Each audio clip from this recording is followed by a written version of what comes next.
If it's the NFL, it's on 1620 The Zone.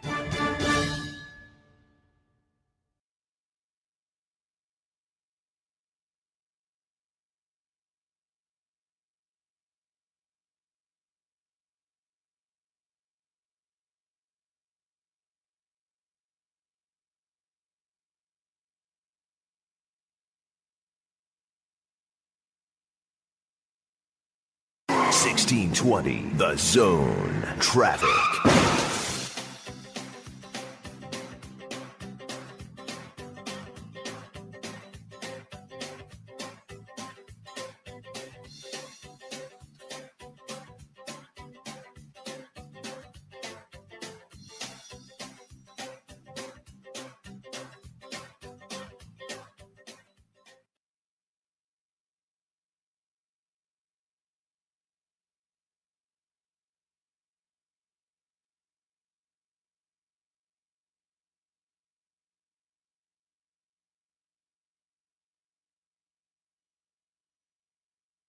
Hey, can you blow up some balloons for Jack's party? I can't. I'm so congested. You need Sinus saline from Vicks. Sinus saline nasal spray? Yeah, just Sinus. Breathe.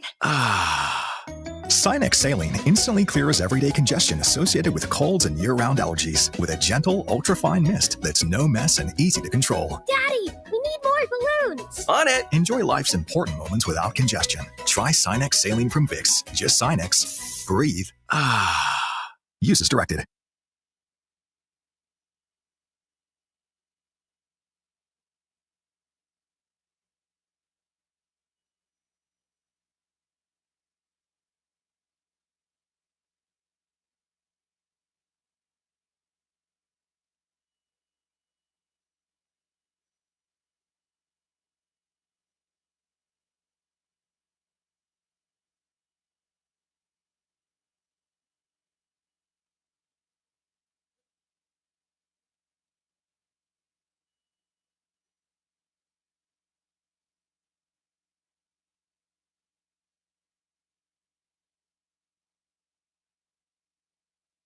The word father means a lot to me. Being that support system for them, and as a man, that's important in a child's life. I think men can be a little stubborn sometimes where they may want the help, they may not know how to ask. It's hard for a man to speak his emotions. Those tears, they mean something. In a Arapaho way, tears are water and water is life. And when you shed those tears, that's love. That's real love. Sometimes as dads, I think we're too hard on ourselves. Life can come at you really quick, and it can be really tough at times. But then you put that one foot in front of the other, and you keep doing the right thing. Slowly that voice goes away, you know? Arapaho way, you gotta pray for yourself, as well as for everybody else, but never forget yourself. Never stop being a dad.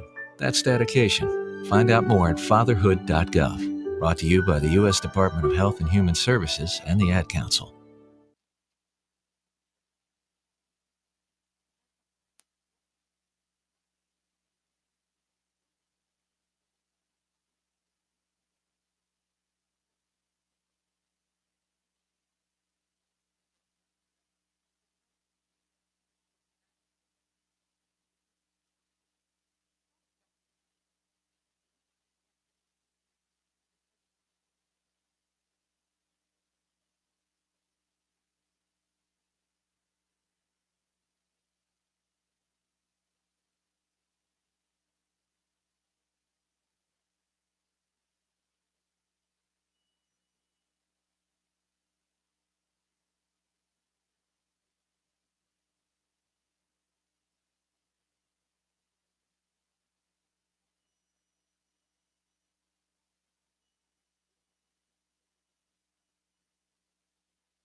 Hey there, Greg Wagner joining you from the Nebraska Game and Parks Commission. Time now for another Nebraska Outdoor Update. Hypothermia, big word, can be a big problem this time of year when on or near the water. Hypothermia is the lowering of the body's inner core temperature, and it can happen with a spill into cold water. So prevent hypothermia. Go with a partner. Wear a life jacket or a float coat. Have a spare set of warm clothing in a dry bag. And wear wool because it'll insulate when it's wet. Take care out there. I'm Greg Wagner.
All right. Good morning, everybody. It is already Friday. How does that sound? Everybody's confused on what day of the week it is. This is the Gary and my partner who is on a heater of bad takes show.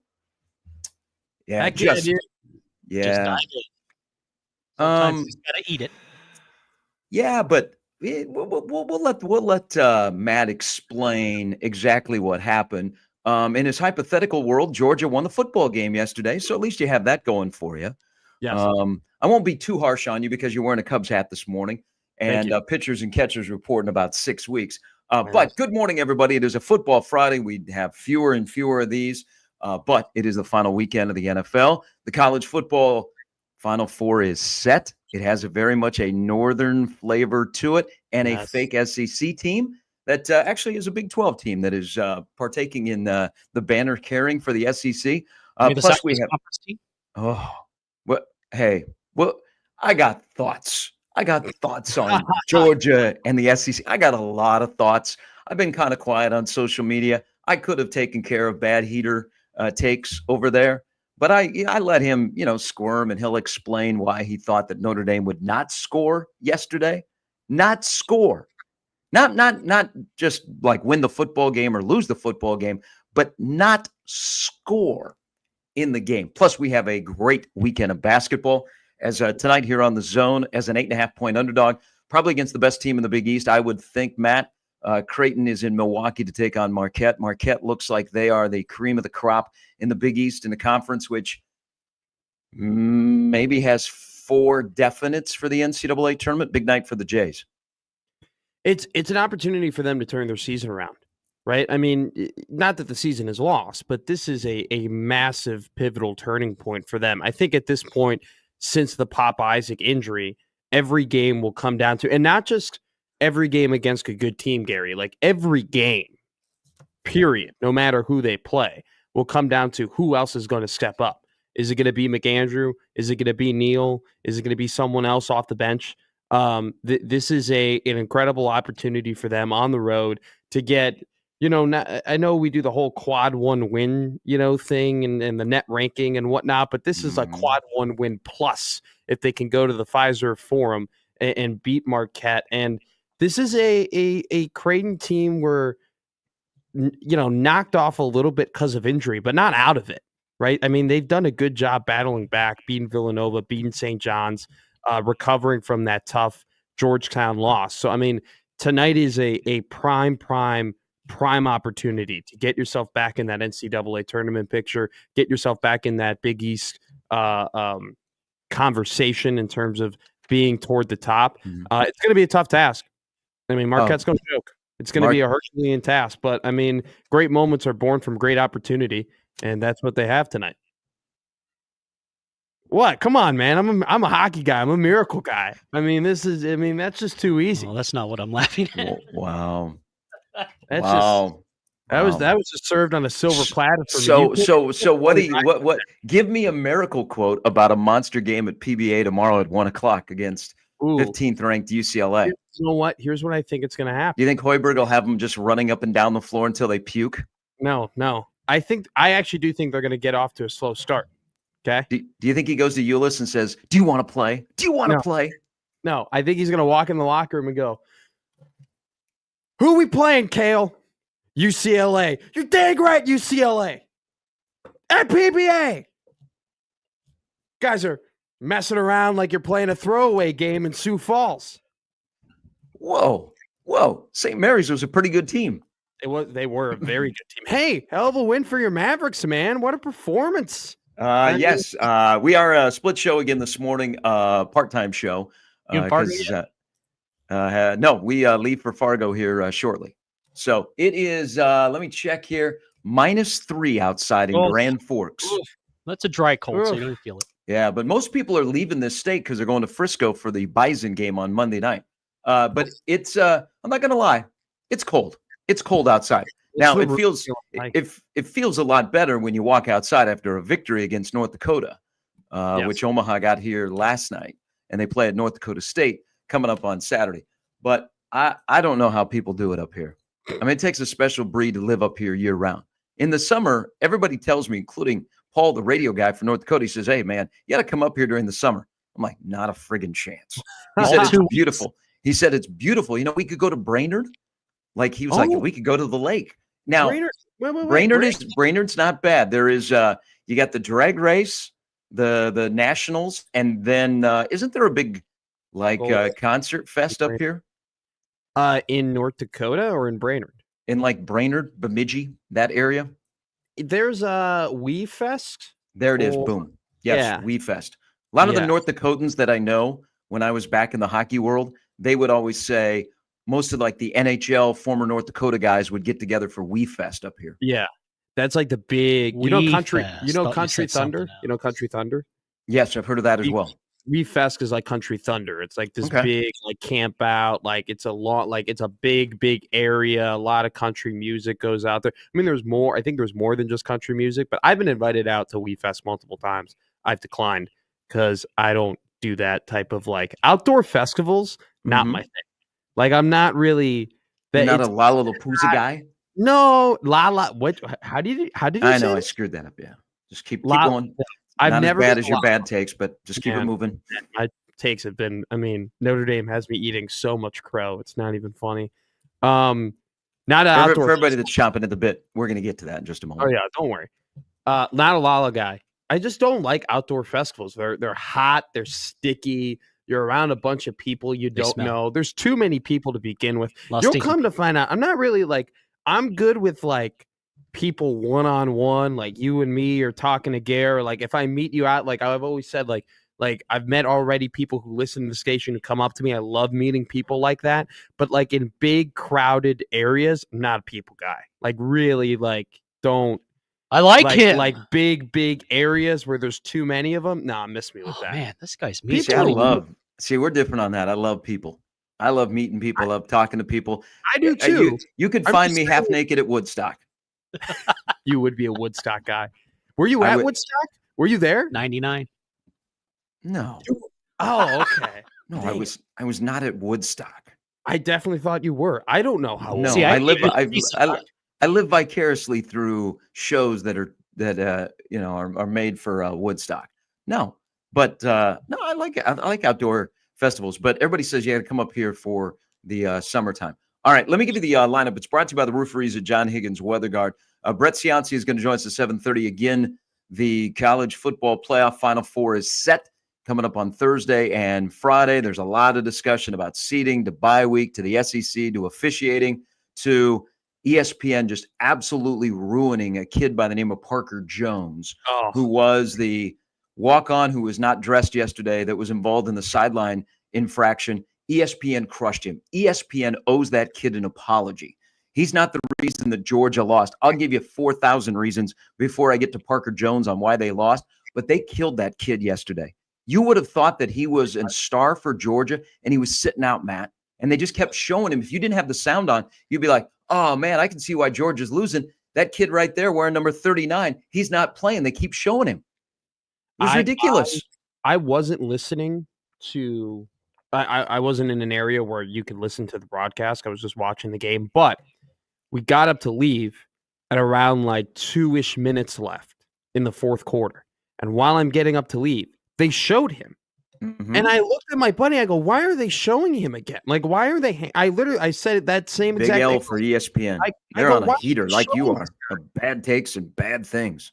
It was a play that happened in the first quarter, like one of the first plays of the game that happened.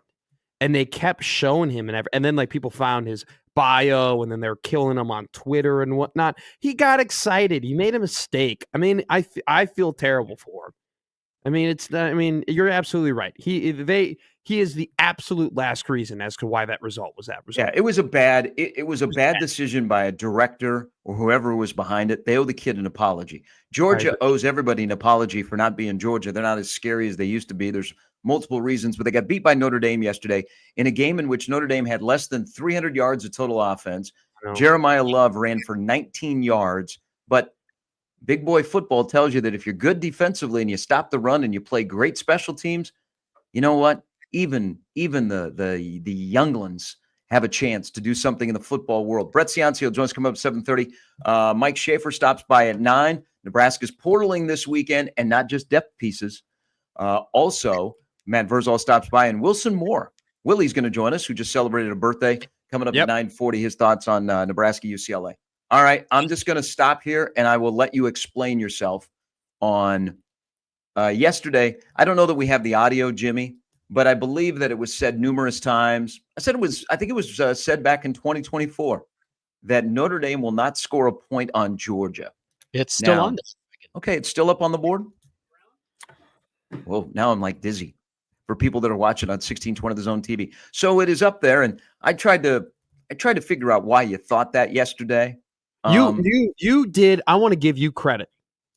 You did everything you could to allow me to back out of that. I was, because I listened back to the show. I like to review tape, see where I can get better, see how I can, formulate my thoughts in a more efficient way. And I was listening back to that tape, and you gave me every opportunity to back off and be like, "Are you sure? Are you sure?" And I didn't take it, and I was stubborn, and I was stupid, and I'll eat the crow. Here's what I'll say. I made one mistake. Okay, I made one mistake. My mistake was not underestimating the Notre Dame offense. That was not my mistake. Okay, because the Notre Dame offense really wasn't all that great yesterday. Okay, like you said, they made plays under 200 yards, 150 on the ground. Georgia did a good job stopping their main running back in Jeremiah Love. Riley Leonard only threw for 90 yards. Okay, that tight end though, Mitchell, that Notre Dame has, man, he's a player. I think he should be way higher than the 7th best tight end on Mel Kiper Jr.'s board. Regardless, my mistake was not underestimating the Notre Dame offense. My mistake was underestimating Marcus Freeman and how good of a coach he is, and how well coached that Notre Dame defense is. Man, that ND defense runs hard, hits hard, goes fast, is well coached, is disciplined, 11 hats to the football. Okay. And do you know what is the mark of a great team? A team that uses all three phases of the game. Okay. And they did yesterday with that kickoff return that flipped the game. They took advantage of their situations. I did not underestimate Notre Dame's offense. In fact, I still don't believe in Notre Dame's offense. But what I did underestimate is how good of a head coach Marcus Freeman is. Okay. And because of how good of a head coach he is and how good of that defense is, you're damn right. I'll eat it. I'll admit it. And I hate to say it. They could win it all. Say it. They absolutely. Sorry, you cut out there. Can you say that again? They could win it all. They could win it all. Notre Dame Fighting Irish of Omaha. All right. But in your hypothetical world, Georgia won. So good to you. They probably won, 34-0? They were terrible. They were awful. I mean, they were. So I have been a president of the Marcus Freeman fan club for a long time. I've told this story before. I don't know that I've told it with you. So Nebraska was supposed to host Cincinnati in 2020. And when everything started to shut down and we were still doing shows, I was like, man, what are we going to do? And we didn't know if there was going to be football or not, but we kind of moved forward like there will be football in the fall. And, you're searching for people. And back then, even though everybody was, at home, people were willing to do interviews, and you could get like some big names. And so I thought, okay, let's go after Luke Fickell, because Luke Fickell was at Cincinnati. Yeah. And the Cincinnati sports information director said, Coach Fickell's not available. I'm sure he'd love to do it, but how about our defensive coordinator, Marcus Freeman? And I was like, okay, I've heard the name. I knew that he played at Ohio State. And so Freeman came on. I think this was the first part of April when we were shut down for COVID. Again, we didn't shut down the radio station. We kept doing shows. So Freeman comes on, and Matt, he was on for about 35 minutes. Wow. And we talked life. We talked football. We talked defense, recruiting. He talked about how cool it was going to be at Memorial Stadium because that's a place that he always wanted to visit. And it was, we got done, and he doesn't have the same phone number now because I texted him and I said, hey, Coach, that was above and beyond. And he's like, anytime. He goes, I love talking ball. And I was like, I'm a fan. And for anybody that remembers that, it was great because, this is one thing Marcus Freeman has done. And I think it's, there's a little bit of Nebraska in here, but there's a little bit more of the Notre Dame job. Is Brian Kelly was very successful. And I still think Brian Kelly will find some success at LSU. So it's a win-win for Notre Dame and LSU. But when you're at a place like Notre Dame or at Ohio State or Michigan or Nebraska or Alabama, these big boy jobs that are blue bloods that have so much passion surrounding the program, you have to enjoy being the head coach. I don't know that Brian Kelly ever enjoyed being the head coach of Notre Dame, even though that's one of the best jobs going. Marcus Freeman is all in on being the head coach of Notre Dame. He embraces it. And to go a step further, and this just isn't because they are the reincarnation of Clemson in 2015 when they burst on the scene and you're like, well, got to pay attention to Notre Dame, that they're in the Final Four. Marcus Freeman has done something that I didn't think would be possible. And it's okay, people, if you grew up hating Notre Dame, it's okay to admit, I think Marcus Freeman has made Notre Dame likable. And that's not easy to do across the country. So he's not only, as you alluded to, I know this is killing you, but you got to embrace it. That was such a terrible take yesterday. I'll watch Rudy later. He is a great football coach. He out-coached Kirby Smart. He takes care of the details. Look at their special teams yesterday. Look at their special teams. And then he is Marcus Freeman, the person. He's Marcus Freeman, the football coach. Damn, he has made Notre Dame football likable. And I didn't think, rest in peace, mom upstairs, who taught me never to like Notre Dame, the Raiders, or the Dolphins, or the Cowboys, or the Yankees. Notre Dame is likable. I hate that you're right. I hate it, but you're right. He has. I'll never forget. I mean, it's a very viral video. It was resurfacing yesterday, but it was something that always stood with me when talking about Marcus Freeman. When they announced that he was the head coach in front of the football team, and those guys started cheering and going crazy, and almost like he was in a nice suit, and they didn't know whether to like dogpile him or hug him, and it was a little awkward, but it was really fun. And I almost felt like when Brian Kelly was the coach, he lacked that connection with his players. It was more so, hey, I'm super smart. I know what I'm doing on every side of the ball. I know football. You're going to come here to Notre Dame. You're going to play, and we're going to win because you're a talented player, and I'm an even more talented coach. And it was more so about players playing and Notre Dame winning, and not necessarily about that coach and player connection. And I would argue that the greatest teams not only have the super talented, super smart head coach, but then also have that coach-player connection.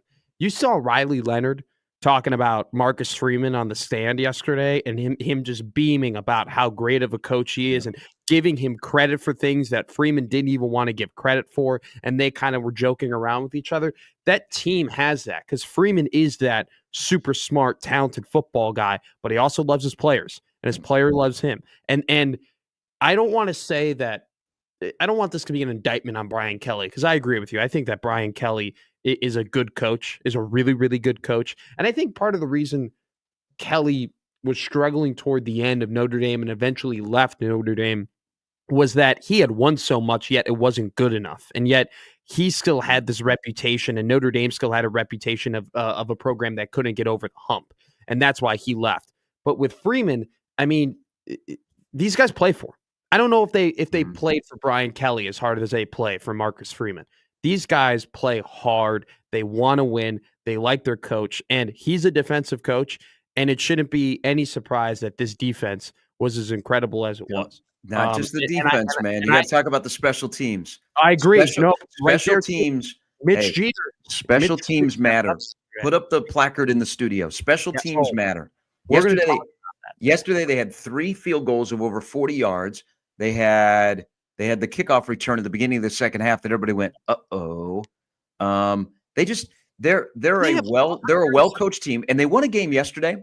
Matt, I was, as I was thinking about your comment about Notre Dame would not score, they won a game that Georgia normally wins. Yeah. Like during Georgia's success, they have a lot of ugly games where they muck it up. They survive the first quarter, and then they just squeeze you to death. But they don't necessarily put up like a 50 burger. They win 28-10. And you're like, that game was never in doubt. And yesterday, one of those games, look at Notre Dame. To give you credit, I was almost thinking, wow, what if Matt is right? Because Notre Dame got off to an awful start. Well, they had 4 penalties in the first 3 minutes. They couldn't stop running into the kicker. Yeah, and they didn't score until halfway through the second quarter. And by the way, Jeter, who kicked that field goal, they did score. What? No, they did score. They did score. They scored. I know they did score. But I thought I was getting right too. But continue. Sorry, continue your point. I interrupted you. But they had 4 penalties in the first 3 minutes. And by the way, what the frig is up with the state of Iowa? They always have a good punter at Iowa, and now you got a kid that's punting at Georgia from a small town in Iowa. But Notre Dame got off to a rocky start. But Georgia plays those games where they make you make mistakes, and then they take advantage of it. And Notre Dame won a Georgia-type game yesterday. And I think that's pretty impressive. Again, less than 300 yards of total offense. Their top running back ran for 19 yards. But they won the game because they took care of the details, and they had a head coach that outcoached the other and ran a fantastic, the most exciting offsides play that I've seen in football in 2025. And that was knowing the rules, because Kirby's smart. It blows me doesn't it always blow you away that people inside of their own sport don't necessarily know the rules? Like the coaches and the players, the people that do, like Belichick, they know how to skirt the rules. But there's a lot of players and coaches that don't know like particular rules. And didn't Kirby Smart seem like he was like, whoa, that's not right. That was wrong what they tried to do with getting guys on and off the field after the review. He was wrong. He was wrong, but he was right. So the rule is you can't switch 11 out, right? You can't switch 11 out. Mm-hmm. But Notre Dame didn't switch 11 out. They switched 10 out. Okay. And so he was freaking out on the sideline. It was such a great play. And then Georgia, I mean, like, have a little poise in that moment. They're on their own 28-yard line. Why are you jumping? Why are you trying to they're not going to go for it. They're up 14. Why the hell would they go for it in that situation and then give you all the momentum and opportunity to score and then have, a chance to get back into the game? I want to go back to your point. Georgia typically wins games like this. Well, Georgia typically wins games like that because they don't make the big mistakes. And they made the big mistakes. That ETN fumble was absolutely terrible. They were marching down the field. They were getting themselves in good position. He fumbles the ball. Okay. Then they're at the end of the quarter. They're trying to get it down the field, get a quick score before the start of the second half. Fumble, touchdown, Notre Dame, massive swing. Then I'm not going to act like kickoff returns happen. Okay. And Notre Dame's got really good special teams. And I don't watch Nebraska. Well, kickoff returns for good special teams happen. And it happened for Notre Dame. And Georgia, it was almost like I'm going to make another miracle reference. But it's like when the USSR got down and they didn't know what to do, right? They didn't, like, the Soviets didn't know what to do. They were freaking out. They weren't polling their goalie. They had never been in that position before. I'm not acting as if Georgia had never been in that position before, but it's not a position they're used to. They got punched in the mouth and they didn't recover. They weren't Georgia. They couldn't get back to the level to where they're typically at. I mean, it was almost as if they were panicked because they had just been smacked, in the last minute. And I mean, that was the game. That minute between the end of the second and the beginning of the third was literally 14 points. That's what's decided the game. And they just could never recover from that. Yeah, Georgia hasn't been Georgia all season long. They're not as scary as they used to be. No. And, I mean, I think this isn't anything new. They're not the Georgia of the past, and their dominance has waned a little bit, but it's what happens in the game of football.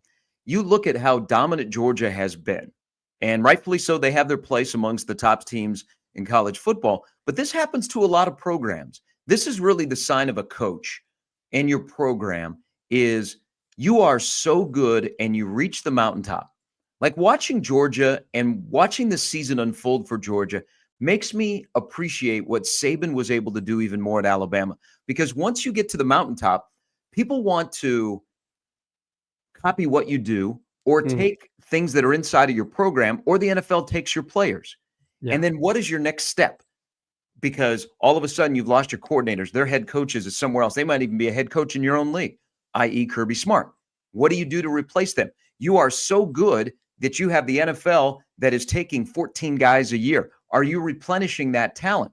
And I think you look at Saban, and once you get to the mountaintop and all of those things happen to him, he was able to just keep turning it over. Now, they weren't winning every year a national championship, but they never went like away where you went, well, Alabama is not scary. I look at Georgia kind of in the same way, and this is going to be an interesting offseason for Kirby Smart because you have the SEC does not have the SEC brand is not as scarce as it used to be because the landscape of college football has changed. And the SEC's advantage is the majority of the talent lives in the SEC footprint, but they don't have anything special compared to everybody else, especially in the Big Ten. Now, ACC, Big 12, yes, but I'm talking about the big boy against the big boy. Yeah. So important offseason for Georgia because Georgia has lost a guy like Fran Brown. They lost Dan Lanning. And have you been able to replace those guys that are good on the field and good in the living room? And then you've got all this NFL talent that is essentially playing for the Philadelphia Eagles or elsewhere. And Kirby hasn't been able to churn that over and over and over. And the last 2 years, I don't think Georgia has been what Georgia should be. I think, well, I'll push back a little bit there because Georgia was really, really good last year, and then they just lost in the SEC championship game. Sure, were they as dominant as they were in years previous? No, but they still were a really, really good team this year. They definitely are worse this year than they were last year. All that to say, I want to go back to one point you made. Georgia isn't as scary as they used to be. We're getting to the point in college football where with NIL and the transfer portal and whatnot, no team, I don't think is going to be scary as they used to be. I think gone are the days of 95 Nebraska, 2001 Miami, and that, Clemson dynasty and the Alabama dynasty. And it really boils down to this, Gare, right? Teams get hurt. All like in football, teams get battered, teams get bruised. But the difference between the tier 1 teams and the tier 2 teams and the tier 3 teams is that the tier 1 teams, when their guys get hurt, they have a freshman All-American or Under Armour high school All-American or a 5-star guy waiting in the back, raring to go, who's going to produce at a very, very high level, right? They have that depth, okay? And so now in the transfer portal, it's like you see a lot of these guys, these former Alabama recruits, these former Georgia recruits, these former top dudes. If they don't play in the first year or two, they're gone. They leave. And that was kind of that was their depth. That's how they built these great programs. They had these guys who stood in their programs who were highly touted recruits for 3 years, and then they got their shot. Then they bursted onto the scene. They played high-level football, and then they went off to the NFL.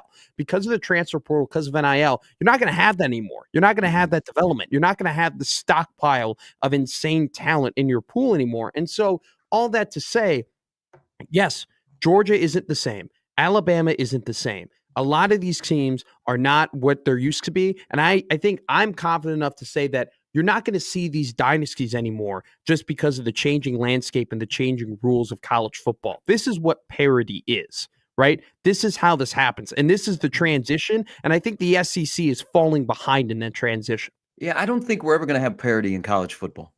We never have. We never will.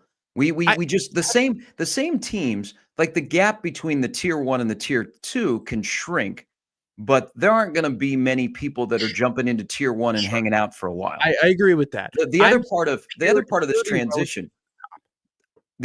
transition, I think, when we talk about scary, is the transition on rosters and so forth and so on.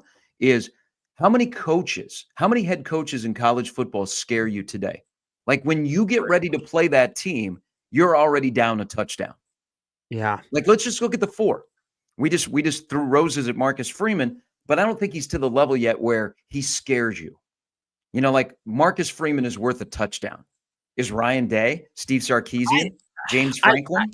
I think it's really tough to say that he isn't worth a touchdown, at least on the defensive end, or he's worth a couple of really good stops on the defensive end. Marcus Freeman is, but I think Ryan Day probably. Dan Lanning is one that comes into my head, even though he just got curb stomped by Ryan Day. Who are the other two that you named? The other two that are in the playoff, James Franklin and Steve Sarkisian. Yeah, you're right. I mean, they're great. I don't think of them as all time, not yet. I don't think of them as Saban level. I don't think of them as top dog. Best, one of the best coaches ever level, but that's what these national championships are for, right? You build that reputation. You get to the point where you prove that you are worth that. and more. And I think that, we are in a new age of college football, and there is a lot of transitioning going on. And I think that at the end of the day, though, it really comes down to good coaching, good defense, and being able to run the ball. And special teams. Special teams. Psst. I see special teams. And Notre Dame's got all four. And I stupidly didn't think that they did. And they won yesterday. And they scored a lot of points. And I got embarrassed on Twitter. And it was... Do you know what happened at 8:20 of the second quarter yesterday? No. They scored points. Notre Dame kicked a field goal to score. Do you know what happened at 8:20 yesterday morning on this show? Notre Dame is not going to score on Georgia. 10-0. I let my prejudice and my hatred against Notre Dame get in front of my brain, okay? And I embarrassed myself. And you know what? I commend you as my partner and as my friend. You did your very best to try and stop it from happening. And I would not allow it to happen. So did the listeners. Okay? So do you think Notre Dame will score on Penn State? Do you want to go there now? I'm giving you an opening. You can either turn it down or you can accept I'll make a bet. This is like a trade offer. This is like Jimmy Butler bugging the crap out of me doing Jimmy Butler things. You can either accept it or you can move on. I'm gonna move on. I'm gonna move on, What? and I'm going to admit that Notre Dame is a very, very good football team, coached by a very, very good football coach. And I don't know if people realize that pains you to say that. It's the worst. You've grown up. You are starting to grow up, kind of like Mark Johnson did for the U.S. hockey team in 1980. Mark Johnson, what a pull from you, Sharpie. That's a good one. Great guy. Great guy. Great interview. He's out there, but a great interview. All right. I met Jack O'Callahan. He's something else. He was Mike Ruzioni. Yeah, he's Mike. He's Ruzioni. Everywhere. Jim Craig was doing interviews with Edelman. Did you see that? Mm-hmm. He was on Edelman's podcast. Something, man. The 1980 Miracle Team, timeless, will never go away. I'll never get enough of it. And now they're Notre Dame. No, they're not. They're not Notre Dame. Stop it. They're not. America's team. No, they're not America's team. They're absolutely not. You cannot be a Shout out private Lindsey university Nelson with 8,000 people and be America's team. Shout out Rick Meyer. No, you know who was America's team? It was Arizona State because they were going to beat Texas. That was America's team. I cannot believe back. I can't get. We didn't talk about it enough. That targeting, that non-targeting call, insane. Yeah. Well, the officiating here. If you'd embrace the rules and call it like they are, but I think targeting has to be changed in college football. I know you cannot rule on intent, but I'm not a huge fan of the college targeting compared to what they do in the NFL. But that was a missed call. But there's also a call where Scadaboo gets carried into the end zone that should have been flagged. I mean, officiating, we've had a bad year for officiating. The commissioner of the Big 12 came out against it. It's not an easy job. It's not, across the board. Not everybody's calling the same stuff. Look at yesterday, for example, here. We watched the Big Ten this year. Remember the Purdue-Nebraska game where the DBs just beat the crap out of each other? Yes. And for the most part, in the Big Ten this season, they let them do it. But then there would be times like Ohio State where they would call stuff. And you'd be like, whoa. 2 weeks ago, that wasn't a call. We're still in the same conference. Yesterday, they let Georgia and Notre Dame wide receivers and DBs just maul each other. Yeah. It's just be consistent. I don't care what the interpretation of the rule is, just be consistent. And when you're not consistent is when you're a bad referee. And there's been a lot of inconsistencies this year. And just embrace the rules and maybe call them like they're supposed to, even if you don't agree with that rule. Yeah. Just be straightforward. I have consistency. Yeah, I have no problem with any sort of call, just as long as it's just throughout the board, everyone gets called the same. It just doesn't happen that way. All right, when we come back on Gary and Matt. I was going to say Matt. People are wondering, do you think Notre Dame could have scored earlier in the first half than before the Jeter field goal? I'll leave that to you. Again, Brett Cianci is going to join us in less than an hour. When we come back, today is the day to root for Minnesota. This is Nebraskans for PJ Fleck Day. Hell yes, it is. You've got to embrace PJ Fleck and Minnesota beating Virginia Tech. I know you guys are like, I'm going to tell you when we come back that this is a day we should all root for Minnesota to win their 9th straight bowl game against Virginia Tech. Go all in, all in. Nebraskans for PJ Fleck Day on the show. I'll tell you why when we come back. It's Gary and Matt with Jimmy on 1620 The Zone.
All right, welcome back in on a Football Friday. Brett Seance here. Pick Six Preview is going to join us at the bottom of the hour. Later tonight on the Zone, Kraton takes on the best team in the Big East in Milwaukee, number 8 Marquette, 8.5-point dog.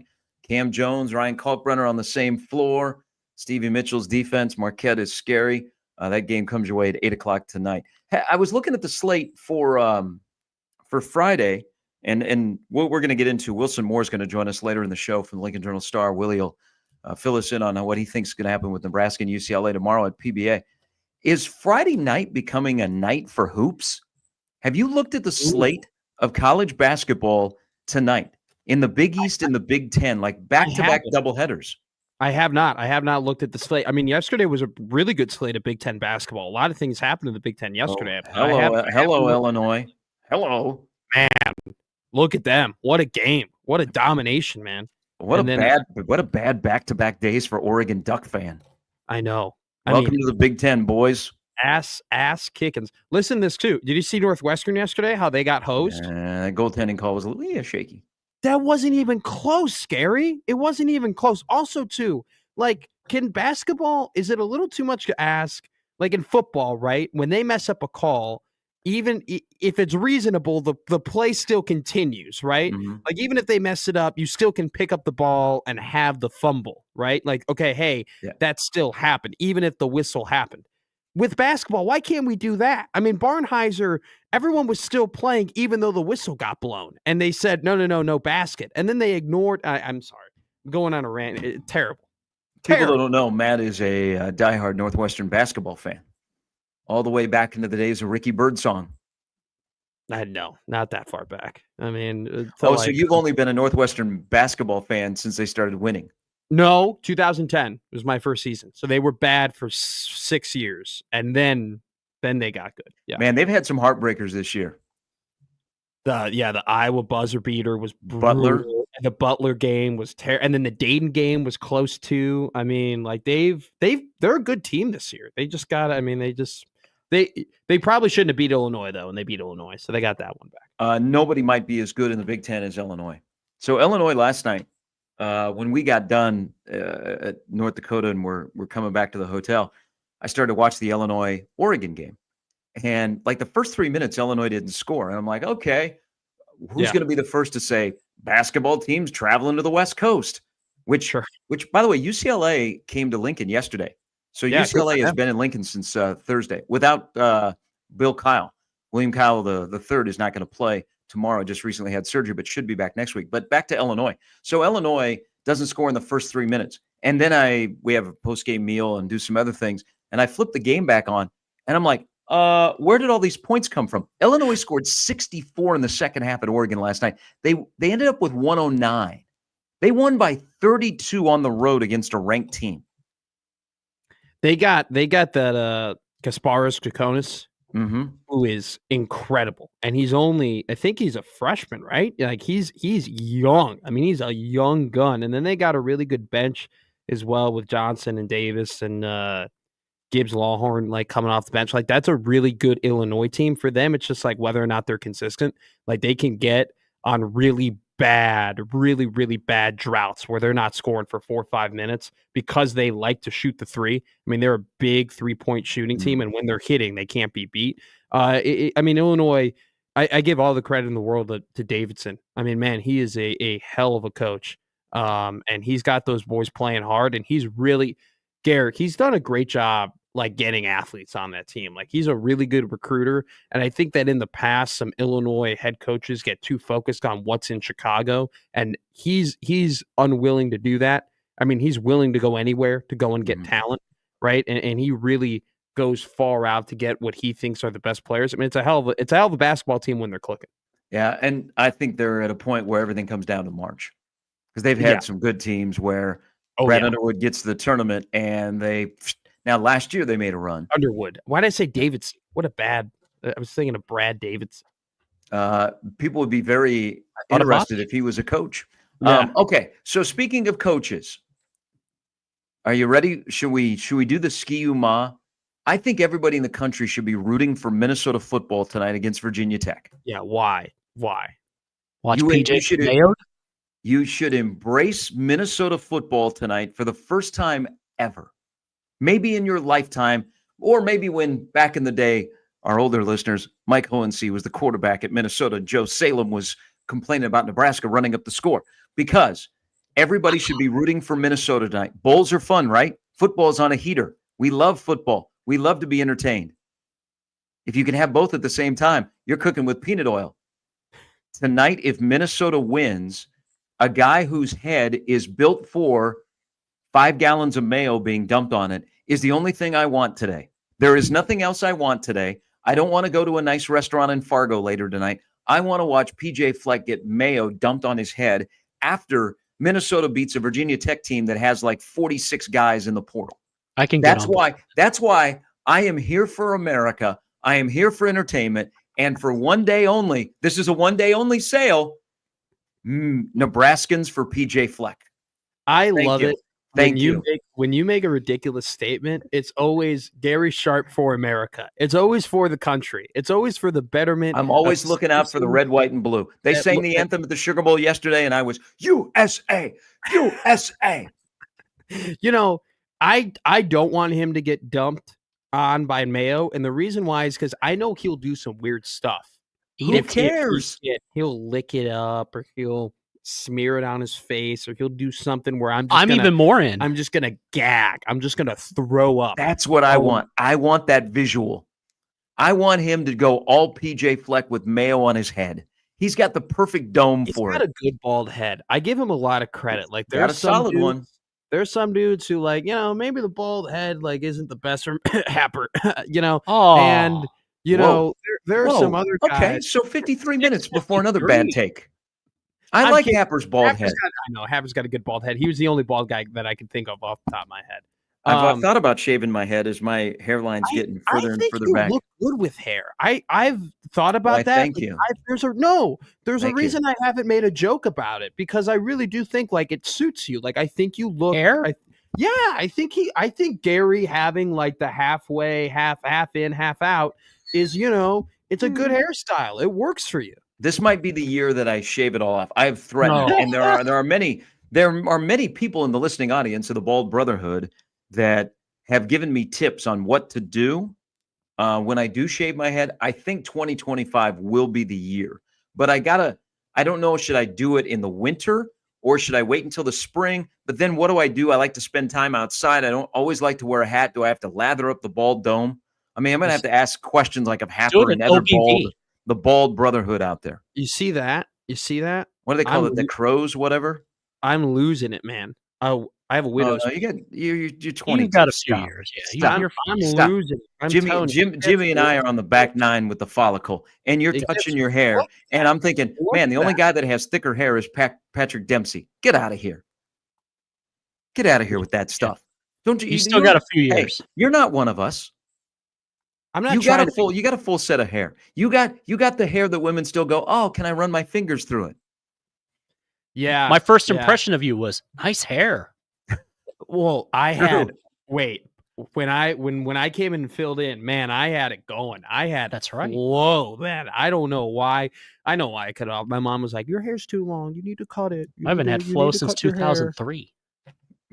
So my mom's freaking out right now because I'm moving into an apartment and she's not there and she needs her hands on everything. And the fact that she can't help me move in is freaking her out. And she's just been on my butt about it. Okay. Did you tell mom that Notre Dame's not going to score against Georgia? No, she stays away from my bad takes. I only tell her my good takes. So she hasn't talked to you in months. It's been a while since I've talked to my mother. Shout out. We don't talk anymore. Brett Ciancia is coming up at the bottom of the hour. His thoughts on the quarterfinals and now what we have for the semifinals. Also, shout out Tyson Terry last night. Nebraska football recruit in search of his 4th straight state championship. 142nd straight win, 50th straight pin last night. Also, Papio South boys and Millard West girls won the great Metro tournament on both sides this year. Brett Ciancia is coming up in the next hour of Gary and Matt with Jimmy on 1620 The Zone.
this and like that and this and it's like that and like that and this and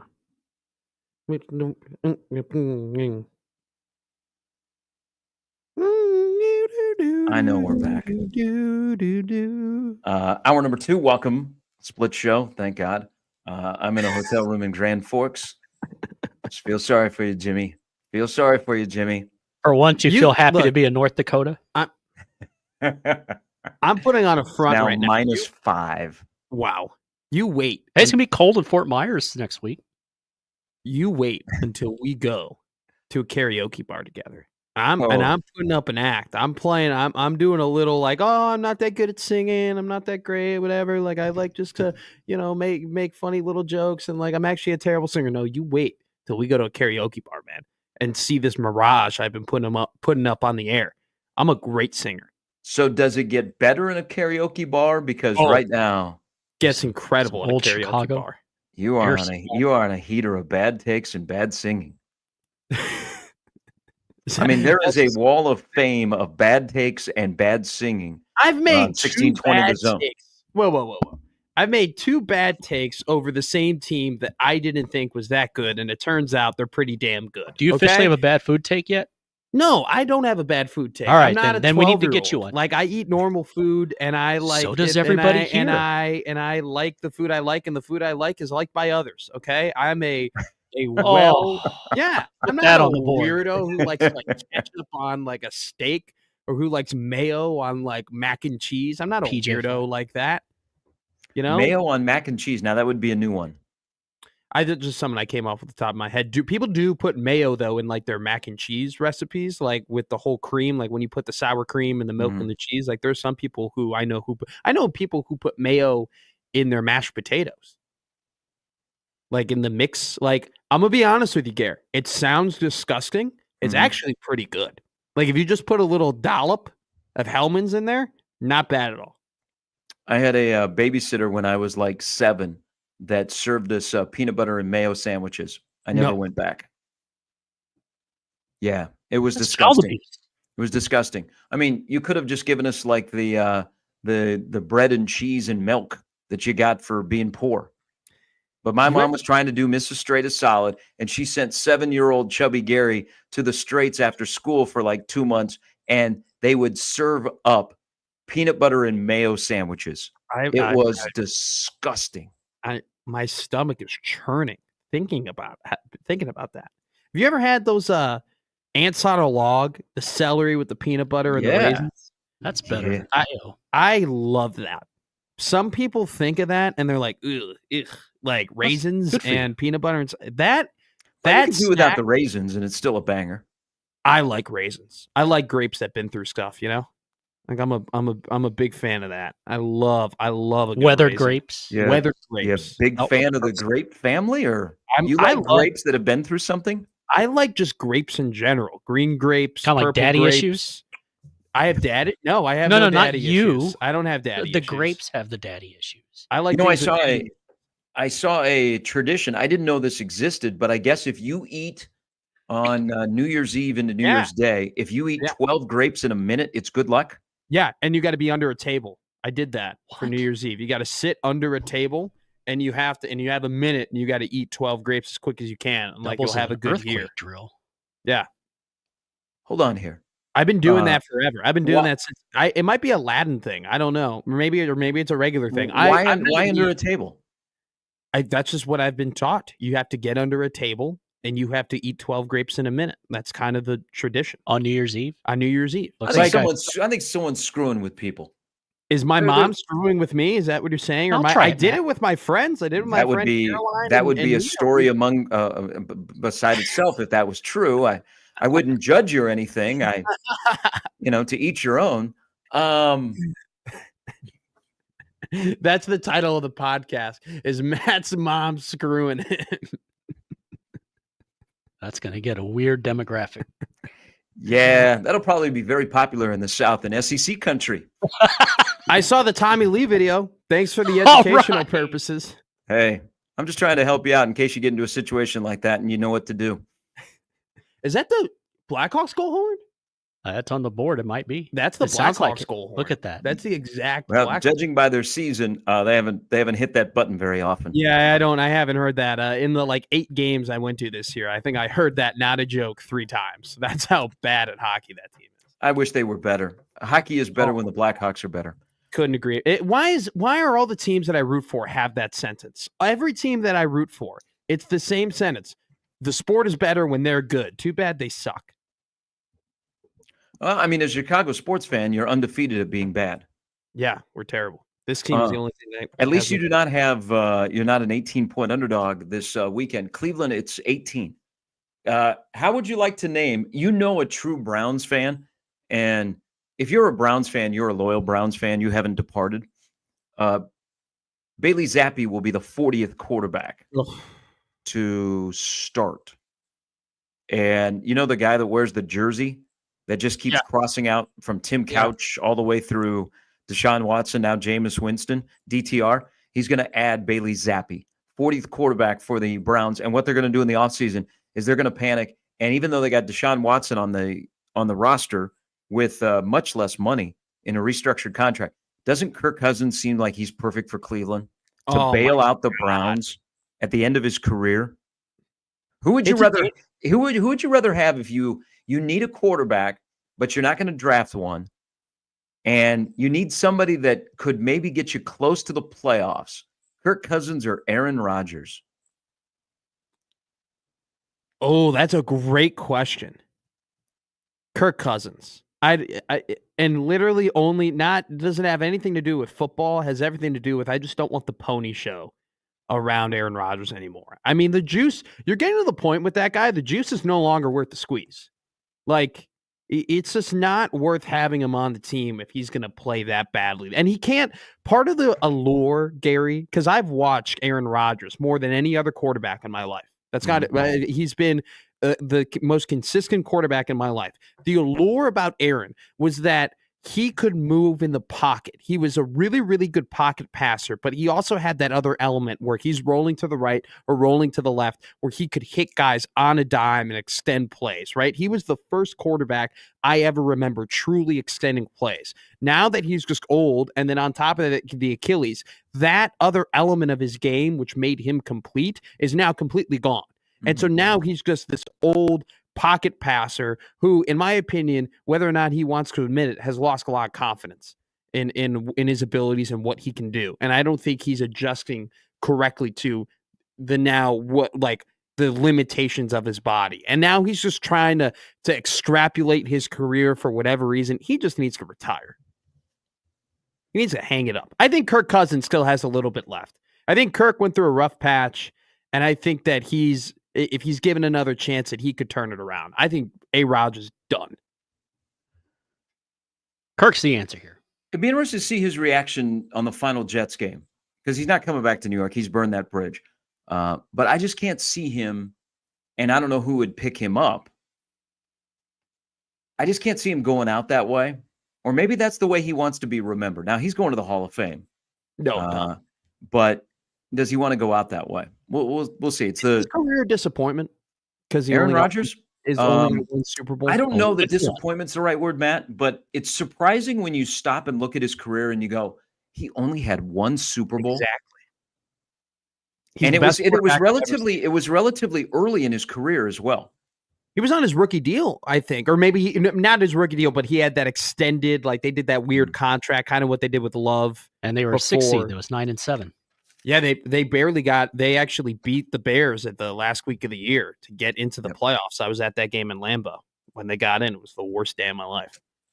Until yesterday. All right, Brett Ciancia from Pick Six Previews coming up here in a little bit. Brett thought that Notre Dame would win against Georgia and they would score a lot of points. They didn't score a lot of points, but they did score. He'll join us coming up at 7:30, so him and I can have a conversation about that. I'm also going to make a New Year's resolution right now about Nebraska football. Okay, go ahead. You ready? I don't have the early 2025 hot take brewing.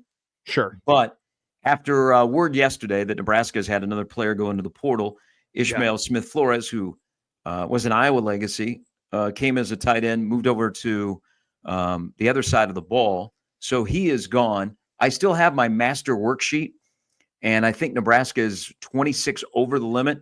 Today is the day that I'm going to stop, and I don't fret over it, but stop alluding and talking about the 105. Wow. Because Nebraska doesn't have to get there until game number 1, and there's still going to be movement between now and what school starts on the 21st, and then there's going to be movement after spring. So, you know what? Here on the 3rd day of 2025, let's just look at the bright side. Nebraska will be at 105 when they play Cincinnati, and the world will be okay. Unfortunately, there will be some players here that you wanted to see play, because Smith Flores played did he play in the first game? I believe so. I think he played against UTEP. He was out there. Yeah, I'm done fretting. Okay, no fretting, no discussion about the 105, no hand-wringing, no worrying about it. You know what? It'll get done. Nebraska will be fine. They'll get to 105. There'll be some players here that you're like, man, I wanted to watch that guy play and develop. Then there'll be other guys that'll be here, and you'll be like, whoa, where'd that guy come from? How did he show up in April? How did he show up in June? How did they have space? Don't worry about it. They're going to get to 105. There are other things to worry about concerning Nebraska football than the 105, in my opinion. So that is my first New Year's resolution. Thank you. Thank you for my TED Talk. I'm not a big fan of that resolution from you, just because I feel like you're pretty knowledgeable about it. Like, we've had good combos about it. Like, you've been a good voice about the 105. You've been like, I think that people freak out. Like, calmed you down. Yeah, it's gonna be okay. Exactly. So that's what I'm trying to say. It's gonna be okay. Okay. All so right. this is your last stand. This is 105 is the gift to Matt Rule that we don't want to embrace. Ooh, I like that a lot. I think so. That's great. So Nebraska for a long time, and Rule inherited this, had way too many guys in their football program. Yes. And some have wanted a bigger roster. Others are like, man, 150 guys is just way too much. You know what happens when you have 150 guys? You get a little bit loose. Okay? You don't have like if you own 150 horses, and, there's going to be some that are going to get outside of the corral. Okay? They're going to be running free. And the next thing you know, you're going to have Casey to horses. Casey and Rip are going to have to chase after them and bring them back. Okay? But when you have everybody inside of the corral and the numbers are a little bit smaller, sure, you can tell the horses exactly what you want you to do. And the horse culture is good, and they're going to follow, because now they've got less people and they hold each other accountable, and horses can't go and hide. That's kind of how I look at the 105. Nebraska's roster was too big. Now it's smaller. Guys can't hide. It puts you on the clock as well on your evaluation and your development. But it also, I think, helps with the culture, because 105 is 105, man. You're a tight 105. Okay, you're not a 150 and let's get a tight 80. You are 105, and you are tight, and you are snug, and you have more control over the 105 than you had over the 150. I think with the 150, it was just like, it's way too much to worry about, and it's way too much to pay attention to. And there are probably kids on the team where there are coaches who are like, "Are you on the team?" Like, I'm serious. I'm being honest. Like, there are probably like players on that team who are like, "You're on the football team." Like, I've seen you. Maybe I thought you were a student worker or something like that. Like, seriously, like, that's when you have 150 guys walking around that building, and we're going to be honest with you, 45 of them will never even see the sideline, not even just see the field, see the sideline. It's good. And I think you're right. You have more sense of like, hey, we're in the trenches together. Mm-hmm. Hey, we're in this together. Hey, we're a family. We're a unit. Because Herb, we're a family. We're a family, Herb. I'll give you my resolution.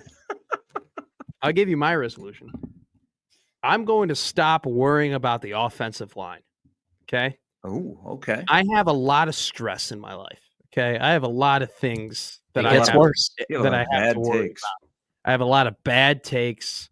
I have a big boy job. I have the Bears. I have the Cubs. I have the Blackhawks. I got a lot of irons in the fire. I got Nebraska football, Nebraska basketball. Now I have to report on Kraton. I'm still a Cats fan. There's a lot of things that are just running through my mind that are bogging me down in terms of underperformances and just stress. No, I love the show. The show is where I get to Cats. No, the Wildcats. The Wildcats. Oh, gotcha. I didn't know if you had a little if I have to take you to the Orpheum or the Holland. Get a little Is that- culture in your life. I didn't know. I thought I you were would love dropping to see some Cats. Broadway. I've never seen Cats. It's one of the big plays I've never seen before. I would love to see it. Regardless, I'm going to What stop. else is on that list? You Hamilton? should get a cat for your new place. I've seen Hamilton. I've been to 50 musical/plays. I'm culture. I was Some a theater things you kid. never know. I was a theater kid growing up. My mother did musical theater up until she was in her mid-20s. You get beat up a lot? Did I get beat up a lot? No, Yeah. I was Troy Bolton. I was on the varsity hockey team and I did the musical. I was like the dad, I want to go to Juilliard. No, you got to play hockey, Okay, we can relate. You were in all these musicals. I was in South Pacific and Diary of Anne Frank. So, my resolution. What? The second one? Wait, what? You were I was this isn't a joke. No. I when I was in high school, I was in plays. Same, but you were in the Diary of Anne Frank? Who were you in the Diary of Anne Frank? He wasn't. I was the other family that was hiding out with the Franks. Oh, okay. And the only reason that I went out for the play is because the what would be my wife in the play, I had a crush on. There it is. Wow. Look at you. First name was Sean. I think her name was Sean Hahn. That sounds like a Star Trek villain. No, it taught me two wise lessons that I'm going to bestow on you right now. Sure. One, never trust a woman with a guy's name. And also, don't trust anybody that has first and last name that rhyme. It'll do you well. It'll do you well as you move through life. All right, back to your point. Sorry. No. Those are great lessons. I will actually never forget that. I was in Shawshank Redemption. I was Tommy. So that was my big role. New Year's resolution, not worried about the offensive line. You know what? I refuse to bog myself down on things that will make me more stressful, as I am already super stressed about all the other sports happening in my life. I trust Donovan Raiola incessantly. You know what, Gare? It's going to figure itself out. I'm not going to freak out about the portal. I'm not going to freak out about them not having a tackle. I'm not going to freak out about them being super injured. I'm not going to freak out about them maybe having to play multiple redshirt freshmen next year. You know what? My New Year's resolution, I'm just going to let it roll off me. I'm going to be a shingle. I'm not going to be a gutter. I'm going to be a shingle. I'm going to let the water roll off my body, and I'm not going to worry about the offensive line. It's going to. How long is this going to last? You know what they say? Quitter's Day is coming up a week from Monday. When most people quit their New Year's resolutions, I think this will. I don't think this is. I think you're going to break this one because you can't. You're on a sports talk show in Omaha. We talk about offensive line. You have to talk about offensive line. Nebraska, the world will revolve around the offensive line this season. I'm confident. And you know what's going to happen? What if a Washington State 3-year starter doesn't commit to Nebraska and goes to Michigan instead? And that's what Nebraska wanted, offensive tackle. You're going to be like, you know what? It's okay. It's okay. There's probably some 10th grader in rural Nebraska that's getting ready to just burst on the scene. Yeah, that we're offering already. I'm so stressed about it, and I'm going to be honest with you. I was up. You're stressed about the offensive line. You ought to read the email I just got in the Equitable Bank inbox from John. He's stressed that Turner Corcoran might come back. Garrett, the dawn of this resolution was that 2 nights ago, I, 22 years old, was laying in bed, about to go to sleep. Jimmy, and I was thinking,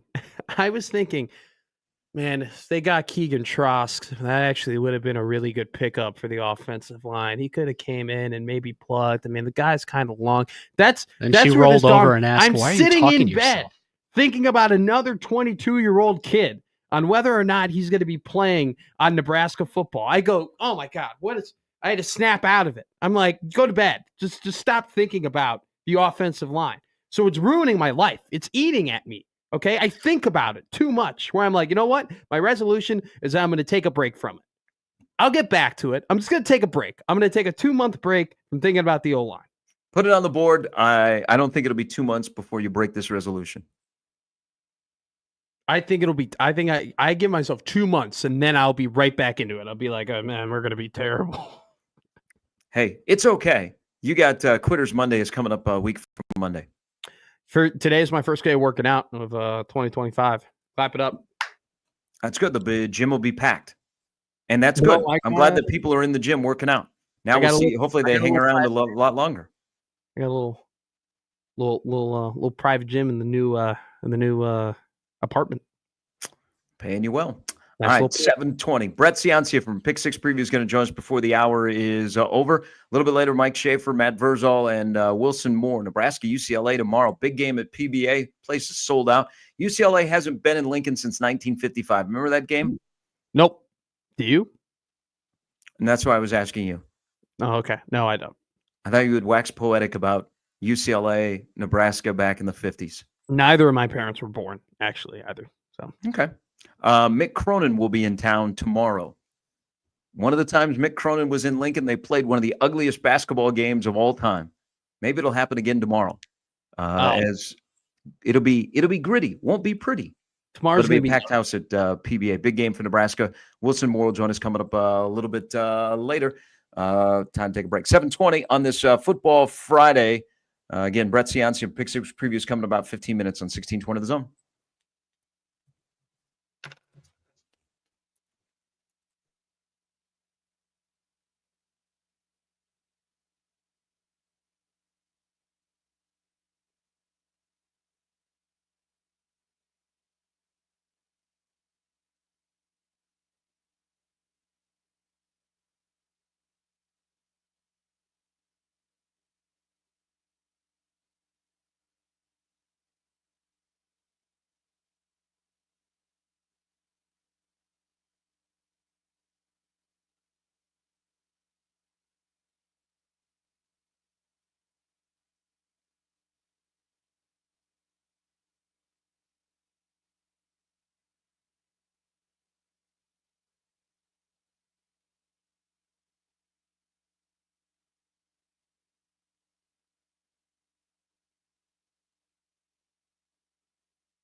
All right, welcome back in, Gary and Matt. Jimmy here as well. Brett Ciancia coming up in the next segment, his thoughts on what we've seen and what is ahead. Question here, because a friend of mine who is a Georgia fan, very sad Georgia fan this morning, he is not one of the Georgia fans that is traveling through the New Orleans airport that is wearing these spiked shoulder pads. Yeah. And their chest is painted. He is someone that dresses like nice to go to football games. It's a very much a Southern thing. Yes. So he sent me this picture. He's in the New Orleans airport, and he has been to Nolans many times. He goes, I had to Cafe Du Monde, the coffee stand with the coffee and beignets, which I'm sure is in the airport, but it can't be anywhere close to the original, which got me to thinking, you being a Chicago guy. Sure. Does Nuts on Clark have a standalone store anywhere outside of the airport in Chicago? Ooh, I think it's next to the Garrett's on Randolph. So Garrett and Nuts on Clark are together? No, I think Garrett's is Garrett's and Nuts on Clark is Nuts on Clark. But there's a store on Randolph. It's on Randolph and State by the Nederlander Theater. That's a Garrett's that I regularly went to because my father loves cheesy popcorn. Mm-hmm. So I would go and like get him cheesy popcorn and bring it home for him, like on my way home from work consistently. But I'm pretty sure there might be a Nuts on Clark next to it. Here's my thing, Gare. I'm more of a Garrett's guy than a Nuts on Clark guy. You know, like I prefer Garrett's to Nuts on Clark. That's just me. So I wouldn't know. I know where the Garrett's are. I don't really know where the Nuts on Clark is. But if I'm not mistaken, I'm pretty sure there's a standalone store in that area. I was like, you couldn't on this trip go to that the standalone store. You had to go to the airport. And I imagine it doesn't taste the same. All right, no. Let's hit the 42 Degree The Source hotline. And for the first time in 2025, not the last time, Nebraska ball Mike. Oh. Hello. Hello, gentlemen. Mike. Hello. Did Danny get the number of that bus that ran over him? What'd you say, Mike? Can you say that again? Dana Altman? Did Dana Altman get the number of that bus that ran over him? That's a good basketball team that played in Eugene last night. Oregon's not bad either. I saw the freaking score. I was like, "Oh my God, are they going to win the Big Ten?" Illinois. You put up 100 on the road, you're pretty good. Yeah, they're pretty good. It's I can't wait for them to play Purdue. They only play Purdue once, and that's not until like towards the end of the regular season. Okay, Matt. Yep. Outside of maybe your couch or your love seat, Wayfair's a great thing. You can furnish your apartment for under $2,000. They got just what you need. Okay. I appreciate Wayfair. Yes. Okay, I'll go and look into it, Mike. I appreciate that. I really do appreciate that help. I'll look into it. Gary, you laugh at me. I've still got most of my Wayfair furniture from when I moved into my own place. Well, that's okay. I didn't know if you had stock in Wayfair. I thought you were trying to run some scam on us. You have to be practical for, Matt just moved here. I have to help him out if I can. Absolutely. Thank you, Mike. I'm sad for the people of New Orleans. They'll get back on their feet.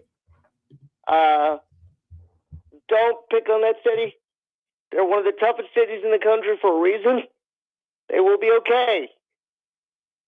Couldn't agree more. I have an errand to run today. I will be out and down. I hope to be out somewhere downtown in the afternoon. I don't know what's all going to go on, but I might be running around a little bit. Okay. You going to the game tomorrow, Mike? Hockey? No. No. The Nebraska ball game. You going to the game? No. Oh, okay. I haven't been to a game in a couple of years. Oh, okay. I gotcha. Travel's a bit difficult sometimes. Gotcha. Okay. Well, we appreciate the call, Mike. It's good stuff. Thank you. The always incredible, always undeniable Nebraska ball Mike. Brett Cianci is coming up here in a little bit. I was just looking this up. Yeah, is there still I don't know, your favorite team, Notre Dame, has been rumored to be joining the Big Ten. Oh, yeah, I saw this. Yeah. So I don't think that clamoring for Notre Dame to join the Big Ten coming from Notre Dame fans is as loud as it used to be, or should be anything at all. Because here is the advantage of being Notre Dame with the glorious helmets. The fact that they scored and kicked a field goal with 8:20 to go in the second quarter yesterday to tie the game at 3 and put up points against Georgia, despite somebody in Omaha on the zone saying they would not score on Georgia, was quite amazing. But they're never changing. Because you know what happened yesterday with their win and this money that gets distributed amongst conferences as you move along every round? Notre Dame just got a $14 million check for winning yesterday, and they don't have to share it with anybody. It's good to be Notre Dame right now. Why would they leave the relationship with the ACC? Why would they look at the Big Ten when they can be independent and still do what they do and have advantages that are built in? $14 million, they don't have to share it with anybody. $14 million in the Big Ten, Ohio State and Penn State, they have to share it with the conference. That's big for them too. Like, I don't think people understand that, like, Notre Dame is I'm not saying that they're a cheap university by any means. They have money, but like, they're not putting together the money that the athletic departments that Oregon is putting together and the big guys are putting together. A couple of years ago, they tried hiring the offensive coordinator from Utah, and I forget his name. Andy? I don't know. They tried hiring the offensive coordinator for Utah, and it came down to money. They couldn't they couldn't meet the price they needed in order to bring him in, and so that was one of the reasons that they didn't hire their top offensive coordinator pick. And so, like, for them, I'm not saying Notre Dame is poor by any stretch of the imagination, but to get that $14 million all to themselves, not have to share it at all, that's a big chunk of change. It's a big chunk, and there's no reason to think that under Marcus Freeman and under the program they built and with the talent that they've had and that they're developing, that they can't consistently go to the college football playoff and rake in this cash. There's no reason to think that they can't consistently do this year in, year out. So they got 4 million. Maybe it's not 14. It's so they got 14. I saw 14 on 14. Twitter. So Indiana got 222,000 because they have to split evenly with the rest of the 18-team Big Ten. Notre Dame got every money, got to take home every penny of the first round. And as long as they keep playing, they'll be able to take home all the money. They don't have to share it. $14 million. If it all goes to the athletic department, I mean, that's a lot of change, man. The next time somebody knocks on my door and says, you know what, Notre Dame needs to join a conference, I'm going to go, why? Why? They have advantages of being Notre Dame that nobody else has. And you know what? Until it gets in the way and they're prevented from doing what they're doing right now, why would Notre Dame change? We can all be angry about it, but man, if I'm Notre Dame, that's a wise business decision.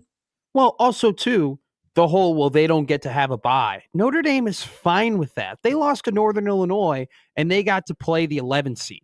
They're at home all the rather, right? Like, you're absolutely right. It's good being Notre Dame, and it's good being Notre Dame when Marcus Freeman is your head coach and he's putting together a dynamite program. Let's stop with the Northern Illinois loss. It was historic, yes, but they have run roughshod through everybody since I then. know, but it happened. You can't say it didn't happen. It happened. I'm not holding it. Hey, I ain't holding it over their head. All I acknowledge is the fact that they had one really, really bad loss at home, and they still were able to be the 6th seed with a relatively easy schedule. That's an advantage. That's nice. Now, I mean, they benefited from other teams eating each other alive within their conferences. I mean, they got the benefit with other teams started to lose and they continued to win. But that's a benefit. I mean, they have the benefits of the CFP, and good for them. I mean, they've negotiated themselves into this position. All right, Brett's coming up next from Pick 6 Previews on Gary and Matt in 1620 The Zone.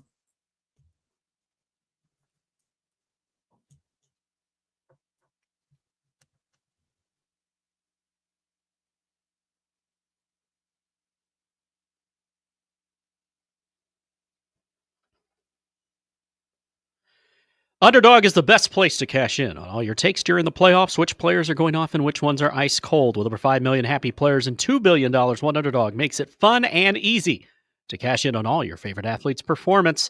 With their pick'em game, you can win up to 1,000 times your money just by choosing higher or lower on player stats. Yards, touchdowns, interceptions, more. You get the idea. They've got all your favorite leagues, teams, and stars to choose from. And their Pick'em platform puts the power to cash out in your hands. Now you can either keep writing with your entry or tap the Win Now button to cash out whenever you want. This week on Underdog, I'm looking at Week 18. It may be meaningless for some, but not for me. We'll see. Underdog is the best place to play Pick'em. Download the app, sign up with promo code ZONE, deposit now to get up to $1,000 in bonus cash instantly. That's promo code ZONE. Must be 19 plus in Nebraska, present in the state where Underdog Fantasy operates. Terms apply. Concerned with your play, call 1-800-GAMBLER or visit ncpgambling.org.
All right, welcome back in. We are down to 8 games left in the college football season. Just 8. Embrace those 8. That'll include 2 semis and a national championship.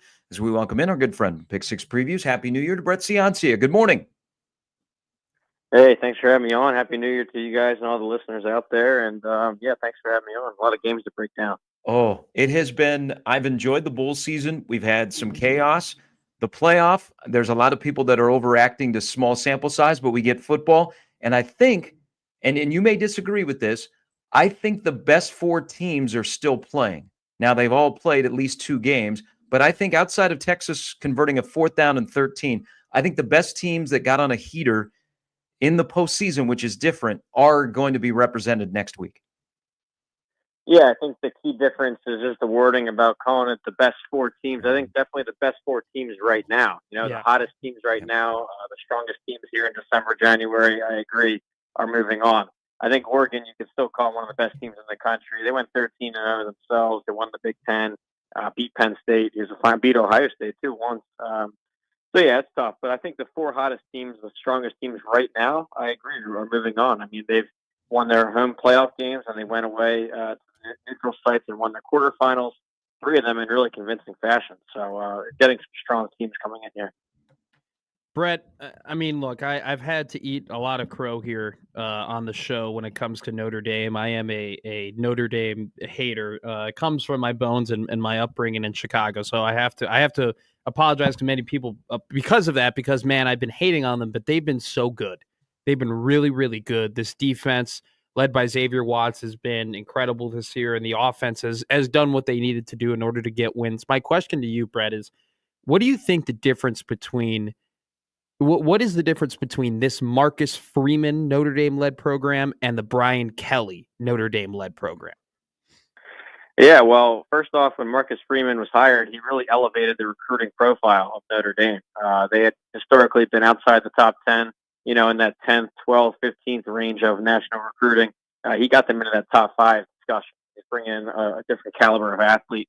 He did a great job retaining their talent, too, from the transfer portal craze. So they were able to retain and develop. But then specifically last night, we remember now, this is a team sport. It goes beyond just Vegas spreads and recruiting rankings. You got to go and execute. And what I saw last night, especially in that 4th quarter, was one team executed perfectly. That's Notre Dame. Their coaching, they had that little trick with the special team substitution, the hard count, Riley Leonard on 3rd and longs, and just tucking the ball down and really winning the game. Their execution was incredible, while Georgia's was lacking. And in a team sport, you can throw the records and histories out the window. That goes a long way. So not to mention their defense was absolutely elite last night. So those are the 2 factors I saw. Okay, so with the 4 that are left, and this is going to lead me to a question about Ohio State, Brett, are they the scariest team because they are performing like we thought they would? Ohio State, definitely. Yeah, this is the Ohio State that we all thought we signed up for back in August. This is the team that I had making the national title back in the preview book, and it's all coming together here. And I think the key switch has been their play calling, their offensive scheme. They really notched it up here with Chip Kelly in the playoff. Against Michigan in the regular season, they really went super conservative. They were trying to out Michigan. That just didn't work. But here against Tennessee, and then a couple of days ago against Oregon, you saw them really stretch the field vertically. Jeremiah Smith is unguardable. And yeah, it's just a complete team now. Defense has always been there, but now they have the explosive pass offense to go with it. So definitely the best team remaining in the bracket. Still the favorite to win it all. Brett, this is going to be kind of a tough question here because it's more of a mindset thing and less to do with necessarily numbers and statistics and things we can look at, objectively. But what do you think is more of an advantage? Ohio State playing 2 tough teams and playing really, really well, and Notre Dame playing really, really well against a tough Georgia team and building momentum? Or is it better to be Penn State and having to play 2 teams that are kind of weaker and that you haven't really had to expend a lot of energy. You haven't really had to put all your heart and soul into winning those games because you've just been better. What do you think? Who has the advantage there? Ohio State and Notre Dame for playing tougher teams and building momentum that way, or Penn State, who've basically cruised to the Final Four? Yeah, I think I would say the Ohio State and Notre Dame. They took some losses during the regular season, but they've had these last 2 games to go prove to themselves that, hey, we are a top 4 team. We are one of the best teams in the country. For Notre Dame's sake, hey, we just took down the SEC champion.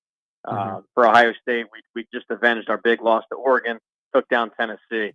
So for Penn State, I think, I don't want to get in their heads, but I think in their mindset, they still have that hurdle that they haven't been able to beat the Ohio States, the Michigans of the world under James Franklin. They still haven't done it. even though they're in this Final Four, remember they lost to Ohio State again this year, lost to Oregon in the Big Ten title game. Yes, they beat SMU, an ACC runner-up, and yeah, they beat Boise, but I just think they still haven't had that signature, top 2, top 4 win. So that's still lingering for them. Why can't I embrace Texas? Now, I know personally with grudges why I can't, but I look at Texas and there's a lot of things to like about them. But Brett, the hesitancy on Texas winning the national championship, does it come down to who the guy is playing quarterback? Yeah, it's all about consistency for Texas. I think we've seen some of their best quarters and best halves, and when they play their best quarter or best half, they look like the best team in the country. Problem is, we haven't seen that piece together for a 4-quarter game. It's very hot and cold. It's very streaky.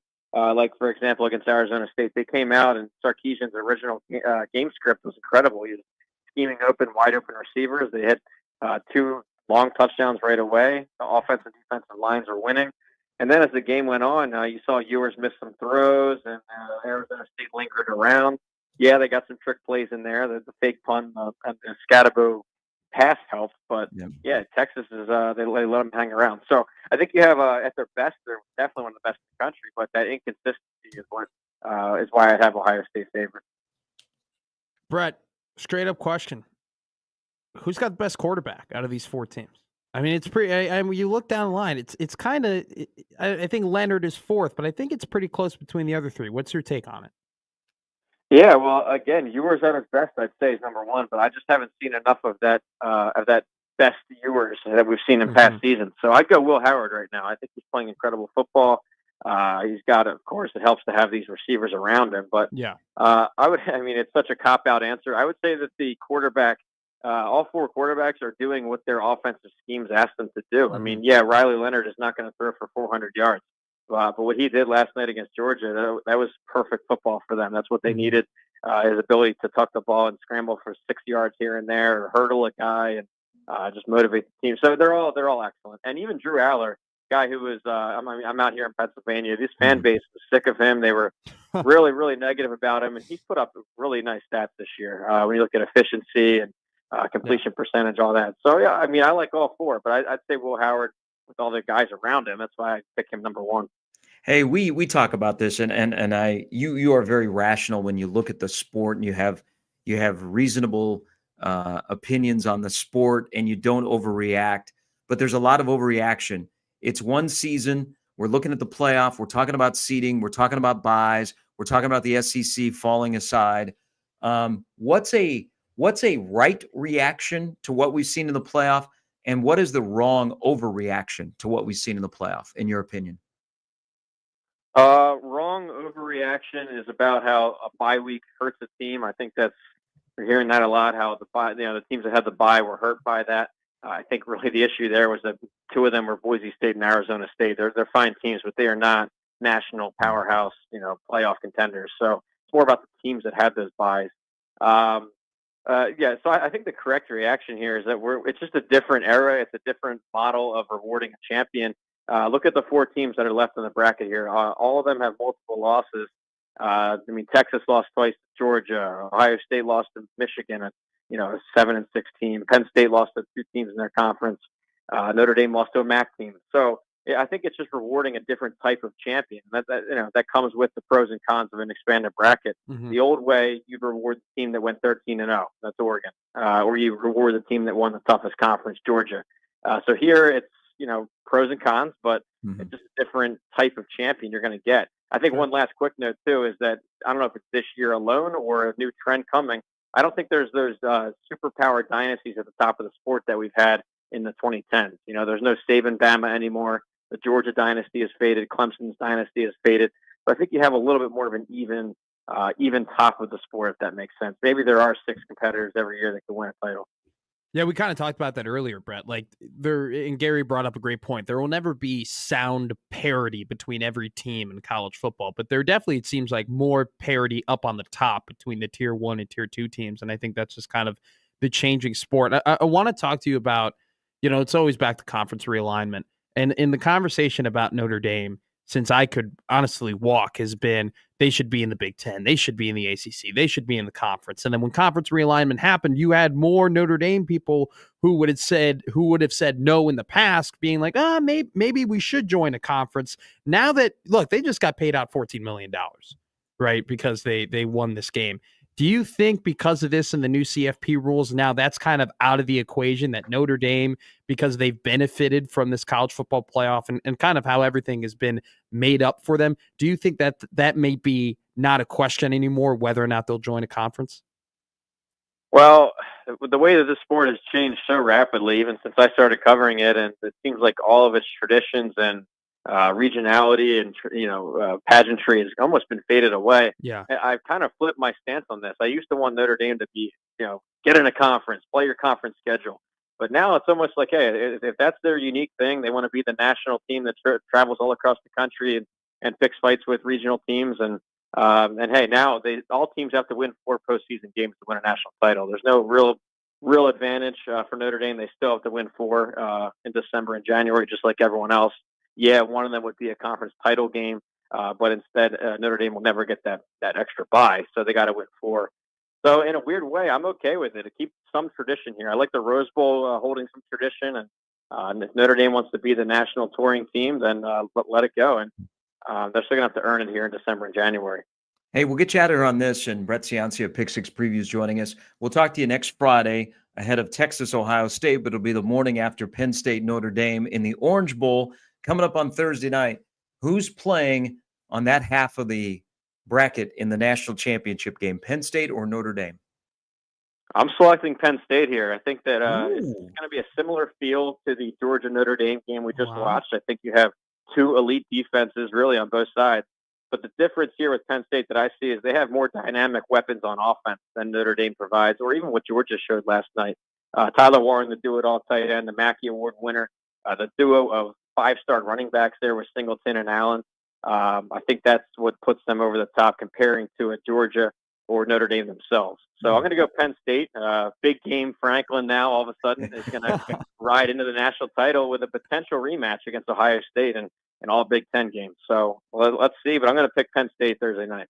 Wow. As always, we appreciate it. Have a great weekend. We only got 8 more of these left, but we get 2 big ones next week in the semis. Yeah, for sure, guys. Thanks for having me on. Happy New Year. Thank you, Brett. That's Brett Ciancia, Pick Six Previews. ESPN has, when you invest a lot in the SEC, you carry the water for the SEC.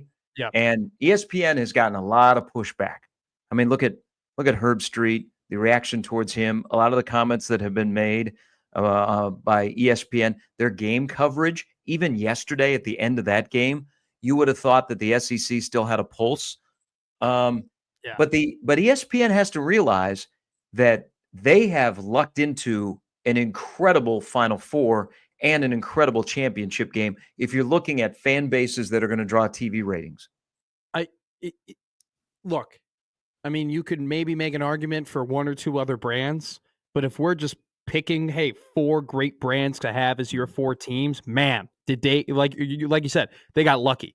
Penn State, they're going to go to those games. People are going to watch that. Penn State versus Notre Dame is a historic rivalry. That's a historic game. Those 2 teams don't play each other as much anymore. And that game used to be massive back in the day. I mean, those rivalries between Notre Dame and Joe Pa and all those games, I mean, that was incredible. That's historic game stuff. In the snow. Like that, I would honestly go ahead and argue that might be the biggest historic matchup that you probably could have had in this college football playoff when you're looking at teams that could potentially play each other. I mean, that's big stuff. And then on the other side of the bracket, Ohio State, Texas, 2 dominant powerhouses on different sides of the country that don't really get to play each other that much either. So they've lucked into it.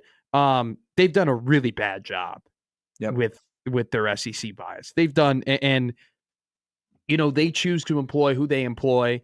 And they don't, like to muffle those people and tell them what to say or what not to say in regards. I mean, there's a reason why they employ those people because of their connections. And some of those people over there knows what conference butters their bread. And so they're willing to give them more of the benefit of the doubt than ever other conferences. And I think that college football fans this year with the social media and just the paying attention to them and the understanding of the influence that ESPN has gotten tired of it. And ESPN's made a massive mistake. Instead of pulling back, they've continued to double down. It's continued to blow up in their face. And they should embrace this Final Four. I mean, I agree. They're going to have monster ratings, and the ratings have been really, really good. It's just the reaction. It's you pay a lot of money to a company, and you sometimes check your journalistic stuff at the door, which is unfortunate. I mean, that's been the case. It has been one-sided. ESPN has loved the SEC in Colorado. Well, will they love Colorado next year? Will they love SEC? Will they love the SEC less because of what's happened this year? I mean, I hate that we're talking about that. We should be talking about the games, but ESPN's done that to us. They are the loudest and most influential voice in college football, and we recognize it, and it sucks.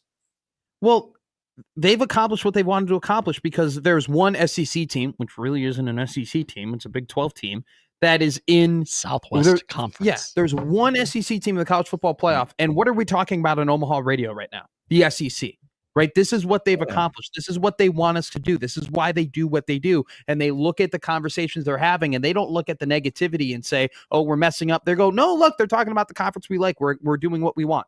So it's look, money talks. SEC's got a lot of money, at least talking to ESPN. Hey, the reality is the SEC takes a hit when Nick Saban's not coaching at Alabama and Georgia's not Georgia.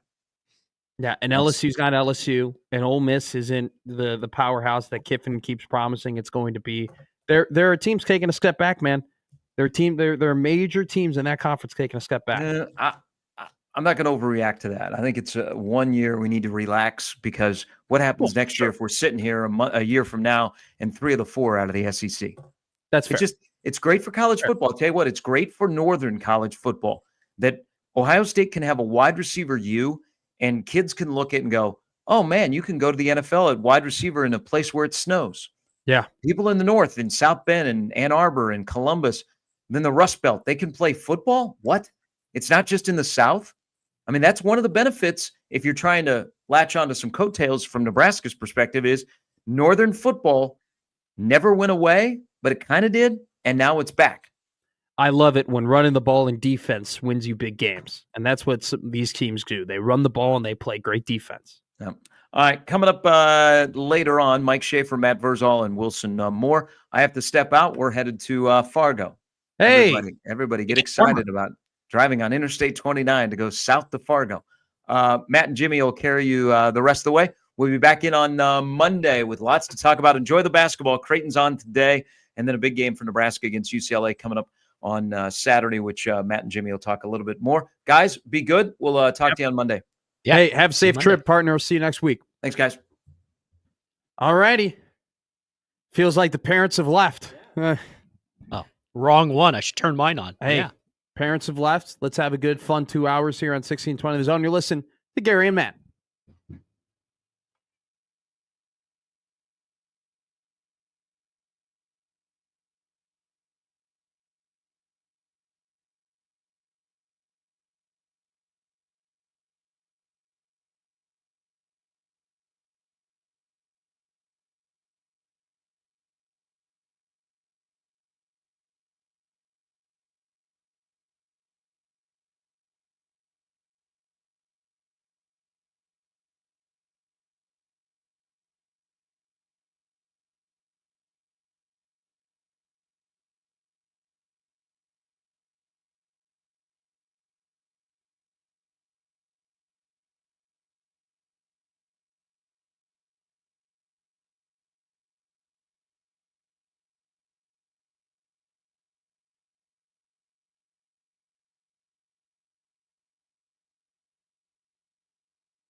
No, I can't remember. Are you in on this? Are you in on Bruce? Am I in on Bruce? I couldn't remember. It's You Glory said Days. you said one of the typical ones you didn't like.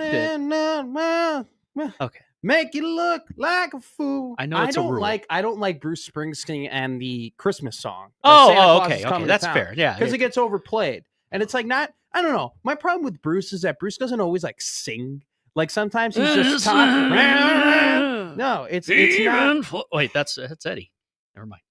I don't know. I like singers who like always sing. Like Billie Eilish. You know Billie Eilish? I've heard of her. Like Billie Eilish is like the young girl. Like she's really into the beats and stuff like that. But sometimes I feel like she's whispering. She's not like singing. She's just telling you it's a bad guy. Yeah. She's like, I'm the bad guy. Like I'm not a big fan into that. Sometimes you gotta own it. Say I'm a bad guy, man. Well, I just sing it. It's singing. Just sing music. You sing music. I enjoy the music you sing. I don't like it when you talk music. Sing. The more you say things, the more I like you. I agree with this. it. You're almost like a spirit animal for me. 402-951-1620. That's a 42 degrees hotline number if you want to call in. Give me your thoughts. Nebraska football, Nebraska basketball, massive game tomorrow for the Huskers playing number 15 UCLA. That's going to be a scrappy one. I think a lot of people, when they think of UCLA basketball, inherently they think quick, fast, to the bucket, high-scoring game. I don't think that's going to be the case tomorrow. UCLA's got one of the best defenses in the country. Opponents are averaging 18 turnovers a game against UCLA. They play a fast, aggressive type of defense.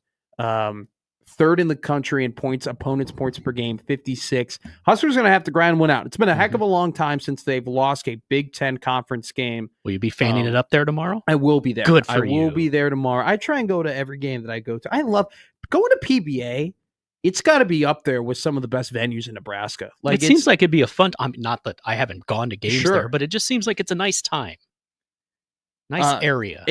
I like the actual arena, I like PBA. It's not as sunken in like as I would like it to be, but it's small enough where you can sit in most seats and still be able to watch the action from like a decent angle it's a and very like good place to actually watch know a game. what's going on. No, and then like now they sell beer. Heck yeah. Beer's good. They got pretty decent food there. Like you can't go wrong with like a Red Dog or like a Valentino slice of pizza. It's just a good like viewing experience. I like Haymarket Park now too. Like now that they sell beer at games as well, like it's a nice. I'm not a big like, not to dog on CHI, but I don't like the big arenas because sometimes it's like really big. It's a little intimidating. Sometimes it can be difficult to watch a game, especially if you're just trying to get into the building. Like I like going to PBA, but tomorrow massive game. We'll be talking to Wilson Moore at 9:40 about the Huskers. I mean, it's a big game. I mean, it's the type of win that gets you into the NCAA tournament. It's the type of resume builder program. I mean, it's the first time that UCLA and Nebraska will be playing each other as Big Ten opponents, which I'm sure will be incredibly weird for some people. So we'll be talking to Willie at 9:40.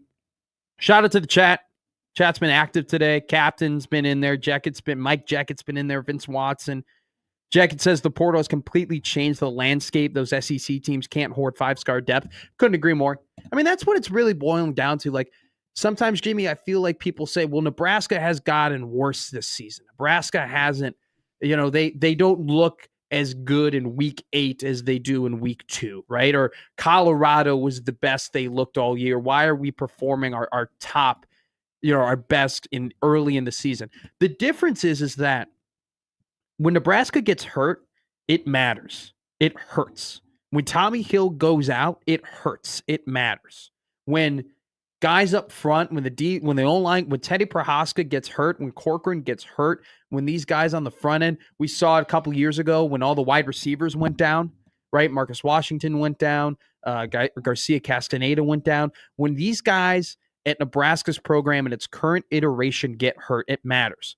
Back in the day, though, right, when you could hoard this 5-star depth, teams that were tier 1 teams, your Alabamas, your Georgias, your Clemsons, your Oregons, your Ohio States, your Michigans, when they got hurt, it didn't matter as much because they had so much talent behind them. They had so many dudes who had been waiting. And yeah, maybe they hadn't played a lot of college football up to that point, but man, they're athletes. They're dudes. Superstars. They're dudes. And when you get dudes like that and consistently recruit, there's no drop off from injuries. That's where Nebraska is trying to build right now, right? And Matt Rule, I feel like, has done a really good job of we just got to get guys. We just got to get as many guys as possible. We just need to get dudes in Nebraska. We're going to over-recruit, and then if they leave in the portal, fine. But we're going to make sure that we're going to keep our core players. And I think that in the transfer portal era, it's increasingly difficult to do that because there's never been more options for an athlete now than there's ever been. There's never been more opportunities for athletes to go to where is best for them. It used to be, look, your first decision was really, really important back in the day. It was really, really important when you made those visits and you talked to those coaches because, man, if this is wrong, it's going to be a while for me to transfer. I'm going to have to get a waiver. I'm going to have to sit out a year. It's going to be a really big risk for me to go to a different program.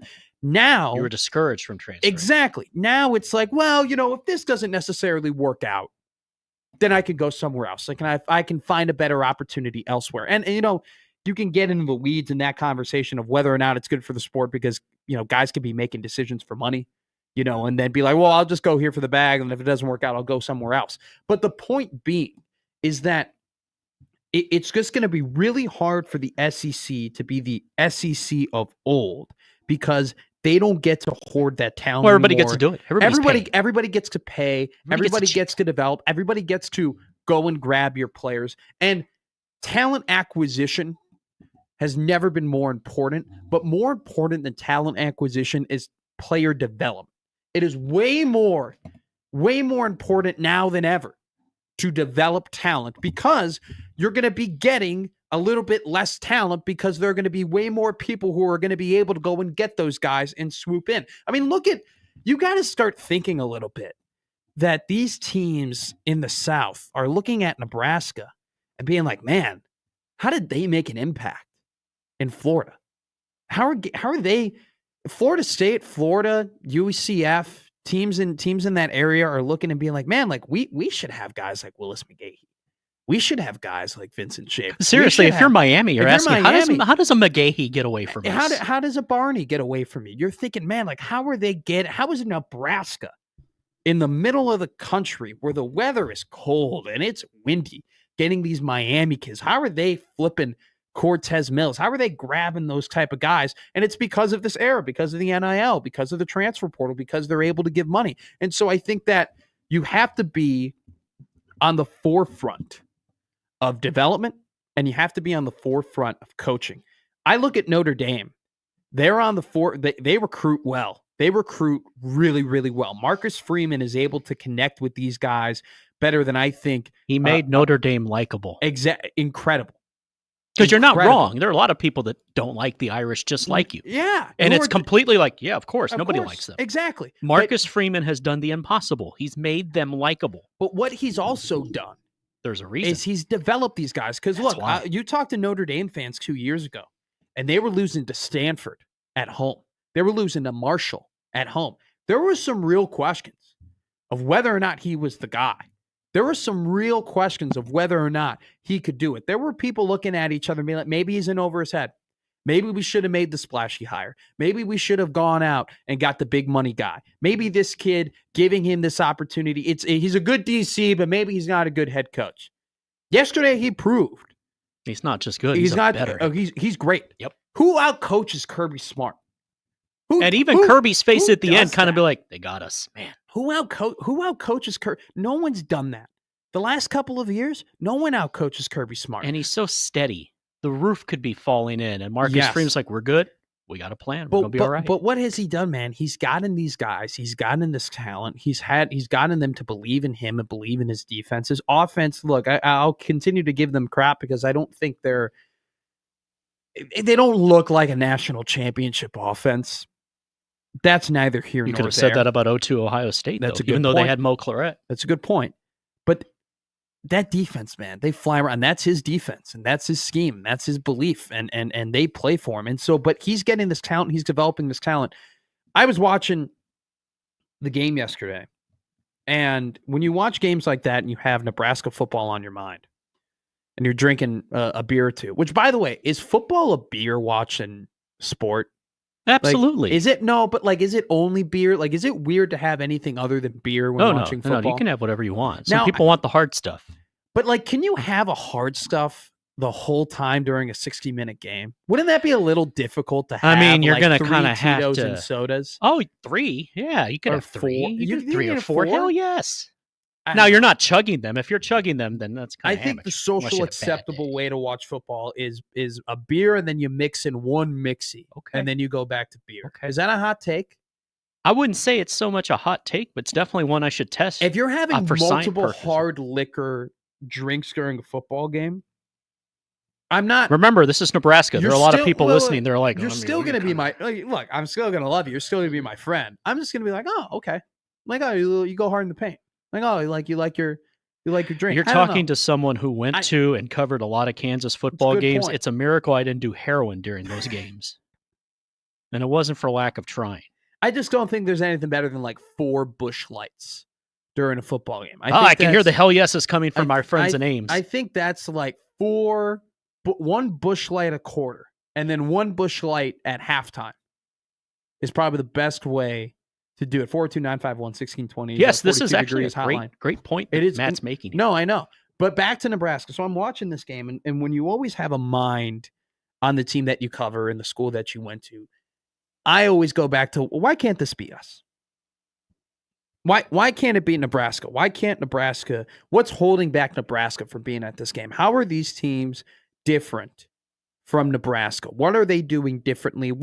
When you watched 12 Nebraska football games and now you're watching these teams play at a higher level? I got you. You're watching yesterday. Why can't that be us? What's holding us back? What's holding Nebraska back? I don't think it's the quarterback. I think Dylan Raiola at the end of the year was playing better football than some of these guys. And he'll keep getting better. And I think with under Dana Holgorsen and his quicknesses and his ability to get the ball out, I think his shiftiness in the pocket has gotten better. We've talked about it with Steve Sipple. He's still earlier a kid. in the week. He's got a lot of poise. He's got a lot of chutzpah for a guy as young as he is. So I think that if you're watching that team, you're going, okay, we got the quarterback. Nebraska has the quarterback. I think Nebraska's got the wide. I think they got the talent at wide receiver. I mean, Notre Dame, for Pete's sake, has a lacrosse player playing wide receiver for them and doing a pretty dang good job at it. Notre Dame, what do they have? They have a tight end. They have a really good tight end in Mitchell. Nebraska's got a pretty good tight end room, right? Mm-hmm. But then you kind of go down the line and you go, that O-line, that Notre Dame O-line looks really, really good. That Notre Dame secondary, man, they're fast. Man, they hit hard. Man, they can cover. Man, they're aggressive. I think those are the 2 areas. But also, you kind of just said it earlier indirectly, and that's giving the coach time to develop his dudes, and that's what Marcus Freeman's done. They were patient. In the secondary, they need to get better. I think at the D-line, now that you lose, I think Ty Robinson and Nash Hutmaker, man, they were an incredible duo. It's going to be a lot to fill that hole. Miss them. That offensive line, I'm telling you right now, I trust Donovan Raiola with my life. I trust Donnie more than I trust probably any coach in football. No one has done more with less than that guy. No one has made chicken salad out of chicken you-know-what more than that guy. And I've never seen it before. But each year he's been coaching the offensive line, that O-line's gotten better. It gets better. It's way better at week 8, week 9, week 10, week 11 than it was at week 1, week 2, week 3. And that's not that common. Wait, weren't they wanting to run him out of town a couple years ago? You're talking to the conductor of the Donovan Raiola train. It's hard for me to ignore it. I said my New Year's resolution is I'm not going to stress about the offensive line. You're not stressing. You're defending. I'm just saying. I trust him, but man, they're going to need to get one more guy. They're going to need a couple more guys. Grant Bricks and Prescott Taumoa are really going to have to step it up. Gunnar Gatula is going to have to take another step. You're putting a lot of stock and a lot of faith in Donovan Raiola, who now is at the rare point, I think, in the last couple of years of Nebraska assistant coaches where he has his guys. The last couple of years, Nebraska assistant coaches haven't been here long enough to have their guys. They haven't been here long enough to get the guys in the room that are their dudes that they pick to be in there. Raiola now is at that point where the guys in his room are his guys for the most part that he's picked to be in that room. And so now it's really going to be judgment time for Donnie. But I think up to this point, he's done a really good job. But they need to get better there. The D-line, man, and the speed of the defense, that's the biggest difference. That's a game changer. That's the biggest difference for me. When you watch Nebraska and you watch Notre Dame and you watch Ohio State and you watch Penn State, that's the difference. How they run on defense, how quick they are on defense, how physical they are on defense. Their 90s defenses were predicated on speed. And, I mean, that is dudes everywhere. everywhere. 11 hats to the football. That's the biggest thing I see. And I think that's what John Butler's going to have to do. John Butler's going to have to, number one, get the guys who can run fast enough, but then prepare his dudes to the point where they can run fast enough, where they can play free, where they can just play without thinking, where they go, okay, I'm in position, I'm ready to go, see ball, get ball. That's the biggest difference. Nebraska doesn't play on defense with the speed that those other teams play. And what Nebraska, and this is the final point, I do think with Cortez Mills, with Isaiah Mosey, with Dane Key out of the SEC, with Hunter, you also got Ja'Cory Barney. Man, they're talented. They are talented. They have the horses at wide receiver, and they got the quarterback to give them the ball. They don't have that dominant run game. They don't have that Katron Allen, Nick Singleton 1-2 punch. That is a good 1-2 punch. They don't have that Quinshawn Junkins, Travion Henderson 1-2 punch. They don't have Jeremiah Love, who didn't actually play that well yesterday, but they don't have that Jeremiah Love and Riley Leonard run game. They don't have it. If you're going to win in Northern football, if you're going to be in the position that these other Big Ten teams are in, that a team like Notre Dame who plays in cold weather consistently like Nebraska does, you need to have that dominant run game. You need, and look, it hurts to tackle them. I wasn't born in the 90s, but what does everybody talk about when they talk about when Nebraska was the team? What do they had? They had Phillips. Right, they had Husker power meant something. They had, and now into the 2000s, right? Amon Green, and they had Rex Burkhead in the 2000s, and Amir Abdullah, and they had Damon Benning was, maybe not up to that level, but still a heck of a running back. Damon Benning was. They had the horses, they had the dudes, they had the run game. They've been missing that, and it's no surprise to me that this team and the style of which they play hasn't been as successful. It doesn't surprise me that they haven't reached where they wanted to reach without having those horses in the backfield. So those are the two things. The speed on defense is night and day between these college football playoff teams and Nebraska, and the running backs, man. The running backs it's noticeable. It's noticeable how physical they are, how fast they are, how fierce they are. And what I love about it too is that their team and their offensive line, they dive into that. They like that identity. They like pounding the football. They like punishing you. They like playing. Now, I think Rule, when he came in to Nebraska, had an idea of what the Big Ten was like. And I've said this before. I don't think Big Ten experience is the end-all, be-all when hiring coaches, but it is important, and it's different. But you get people on your staff that know it. But he didn't really have people on his staff who knew about Big Ten football, who had been in the trenches like that before.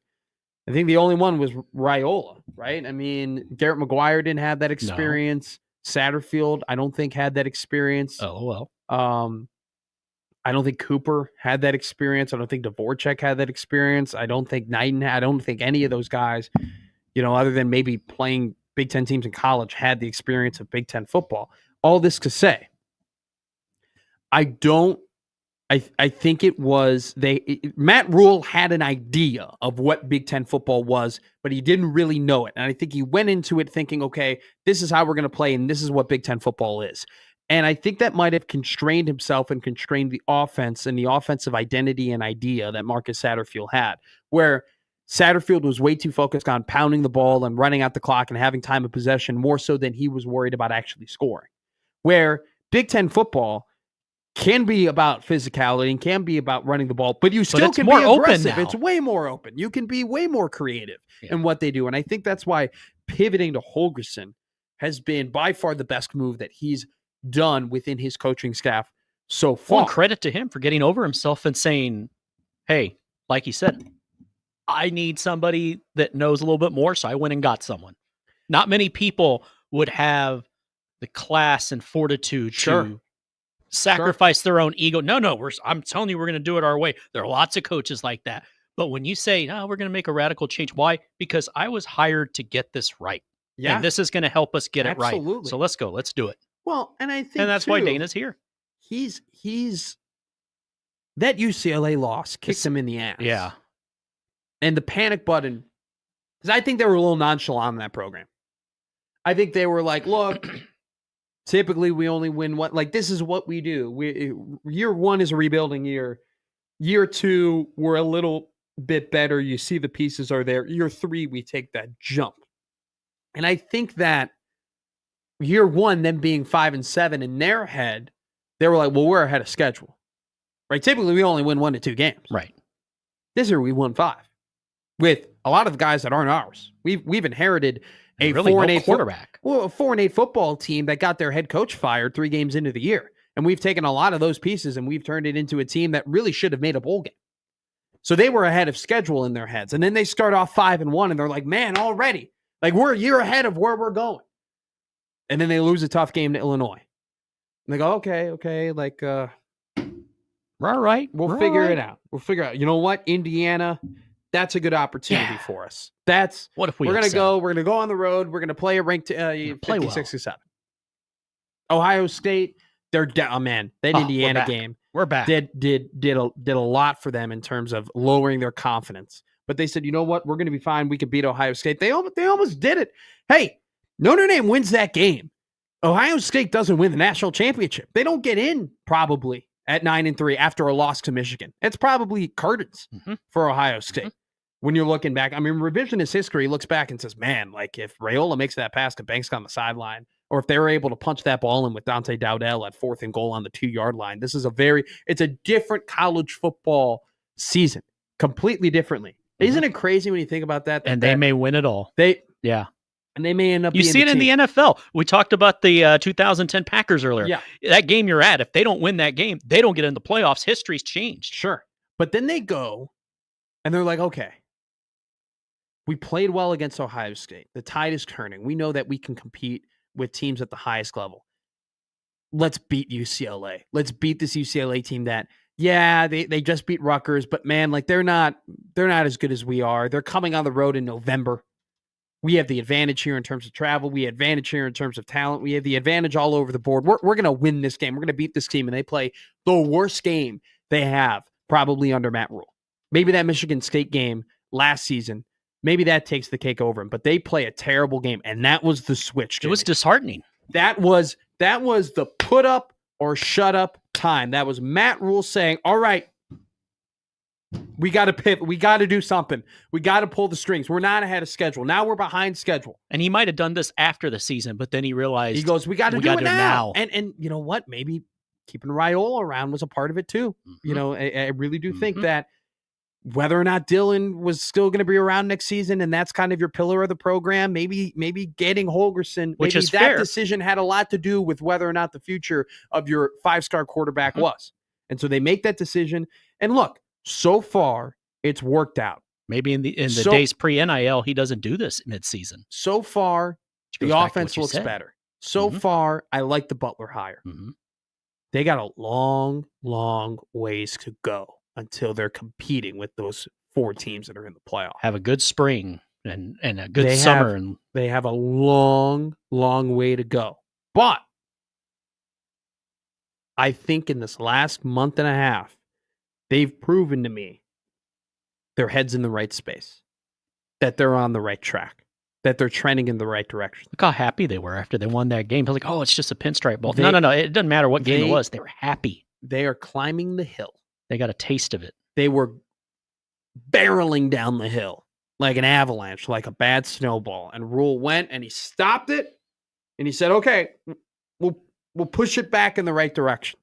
They got a long way to go, but they're on the track to get there. There's a gleam, man. They're on the track. There's a gleam. All righty.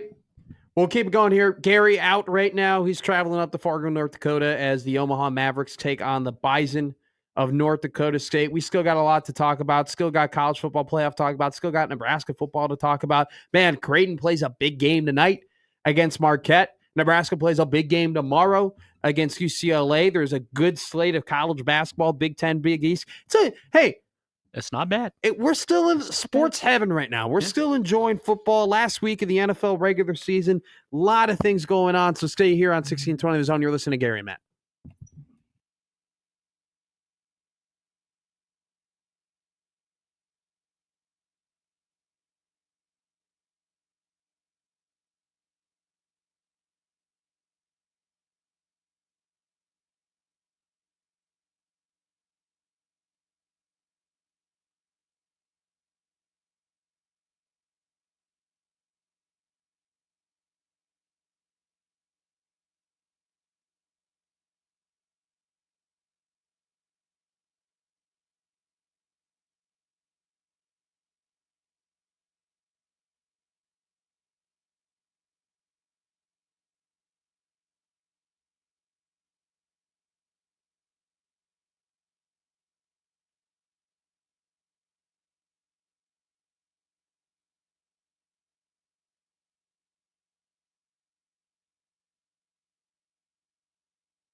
Is this the official theme song of ESPN right now?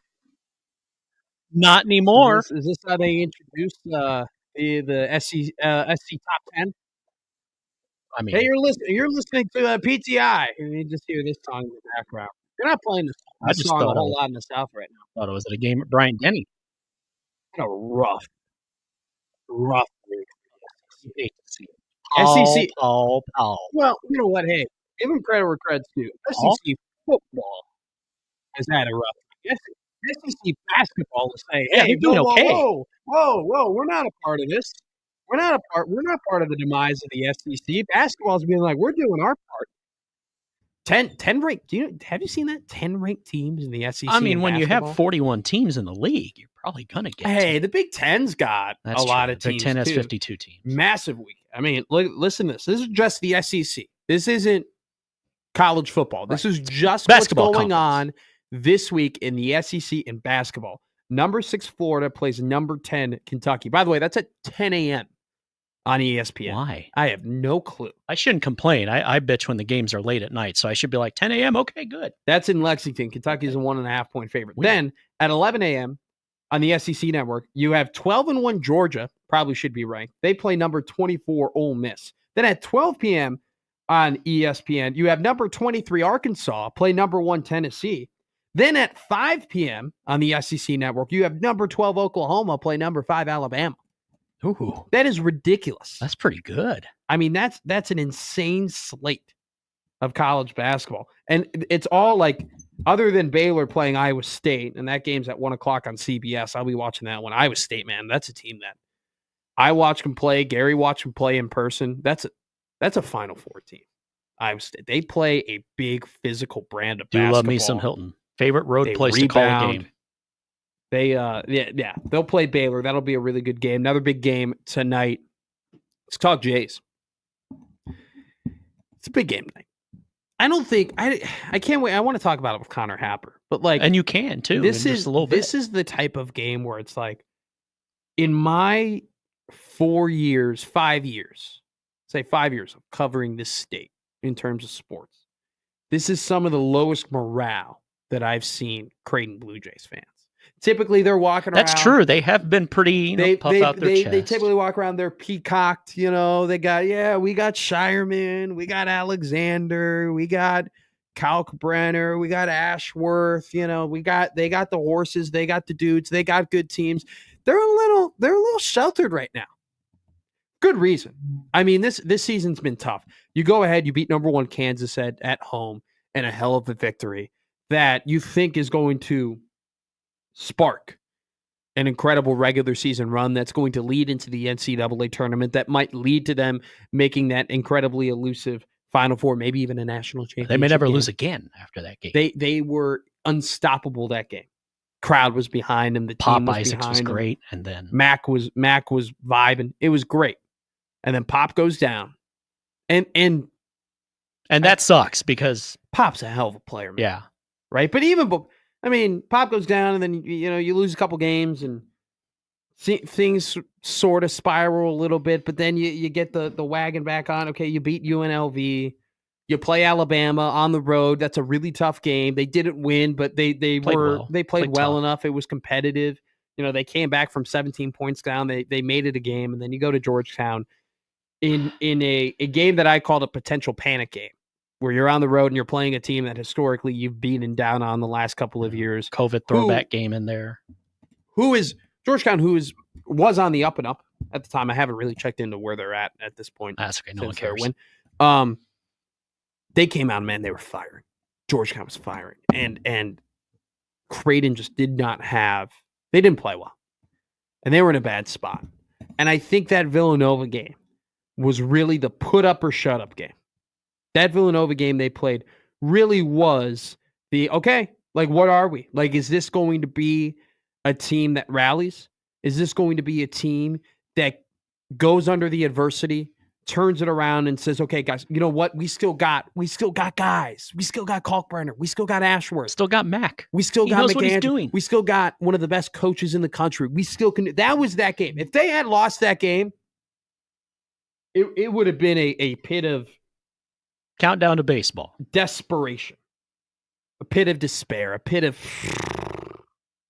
For the record, I still have faith that Mac will get him right. No, but that game, if they had lost that game, you could have gone as far to say maybe the season might be over. Seriously. No, that's hard fair. To call a season done in December, but it would have been trending that way. That that game, like we talk about the snowball. After losing to Georgetown, if they had lost that Villanova game, man, it would have been tough to get that ball rolling in the other direction. But they stepped up. They played well.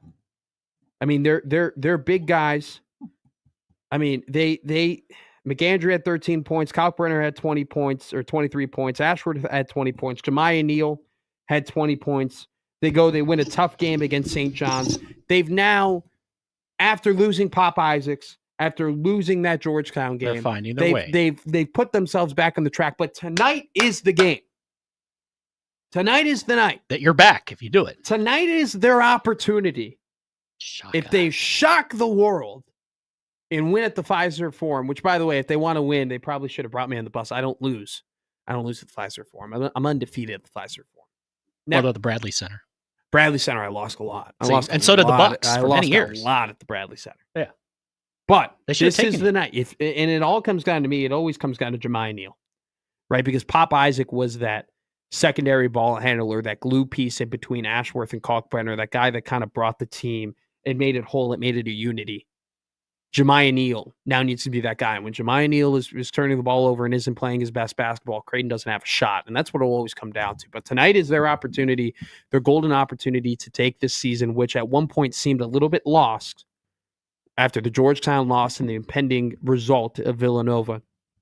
This is their chance to win this game and to put themselves right back in the NCAA tournament conversation, firmly in the NCAA tournament conversation. At least so Creighton fan could say, hey, okay, we might be back. We might be back. Okay, we're all right. We might be back. We're finding our way. Tonight's their opportunity. Is it, if they lose this game, look, they're expected to lose this game. I'm not saying anything bold about what as long as they don't lose by 50, play well. As long as they play well, make it respectable, and give themselves enough confidence heading into the rest of the Big East schedule. They play Butler next, Providence, then UConn, DePaul. So, I mean, it's manageable, the next couple of games that they have.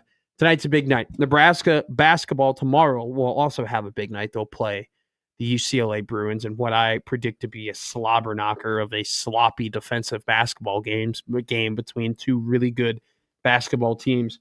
There's a formula.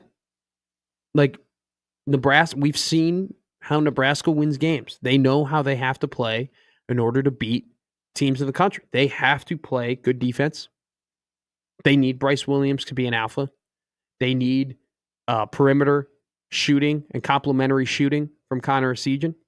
And they need their big guys to dominate. They need their big guys to grab the rebounds. They've done a good job of the defensive boards this year. Not so much on the offensive boards, but on the defensive boards, they've done a good job. Burke and Braxton Me, along with Mr. Elmers, Andrew Morgan. Nice. Like every game, there's a formula to them winning.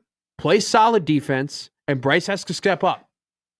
That's my only worry, though, about Nebraska basketball, is that they are a little bit too dependent at times on Bryce.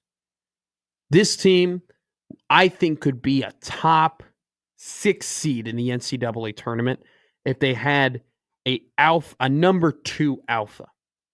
Is there anybody on that team that you think could be that guy? But Jawan's got to be more consistent. And I think Jawan, though, the problem with Jawan is that he's asked so much. He's asked to do a lot. He's asked to be, there's a lot of guys who are asked to be the glue guy. A lot of glue guys on Nebraska. Is there that a bad thing? Is there such thing as too many glue guys, though? So it's very sticky. Like, if there's a lot of glue, like, what are we putting together? Like, everybody's got the glue, but nobody's got the parts. Right. This is like the kid in class that put it all over their hands just to watch it peel off.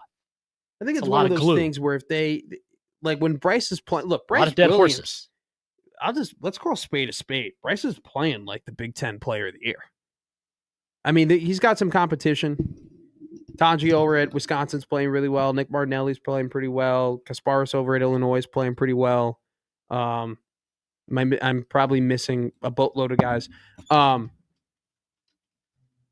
Bryce Williams is playing at a level in which if he continues to score 20, 30 points a game and becomes an alpha or continues to be the alpha for a team that was pegged to go in the bottom of the Big Ten Conference tournament. If he continues to play at the level he's at, there's no reason why he shouldn't be in the conversation for being Big Ten Player of the Year.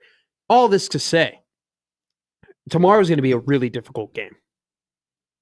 for the Huskers. Oh, it's going to be ugly. This UCLA team an has ugly good game. defense, man. Yeah. And Mick's good coach. This Nebraska basketball team at times has the ability to go on long scoring droughts, has the ability to get sloppy with the ball, has the ability to shoot themselves in the foot consistently. They need to play the cleanest game of basketball they have the entire year if they are going to win tomorrow against number 15 UCLA and get that signature win.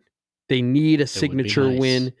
This is their opportunity at home in front of what I know will be a packed, absolutely packed Pinnacle Bank Arena crowd, a loud Pinnacle Bank Arena crowd. Unfortunately, Gary's in Fargo, on his way to Fargo, North Dakota right now. He's actually on his way someplace warmer from where he is. He knows, I think it's like, he's got that crazy stat of how many hundreds of days it's been since Nebraska has lost to a Big Ten team in PBA.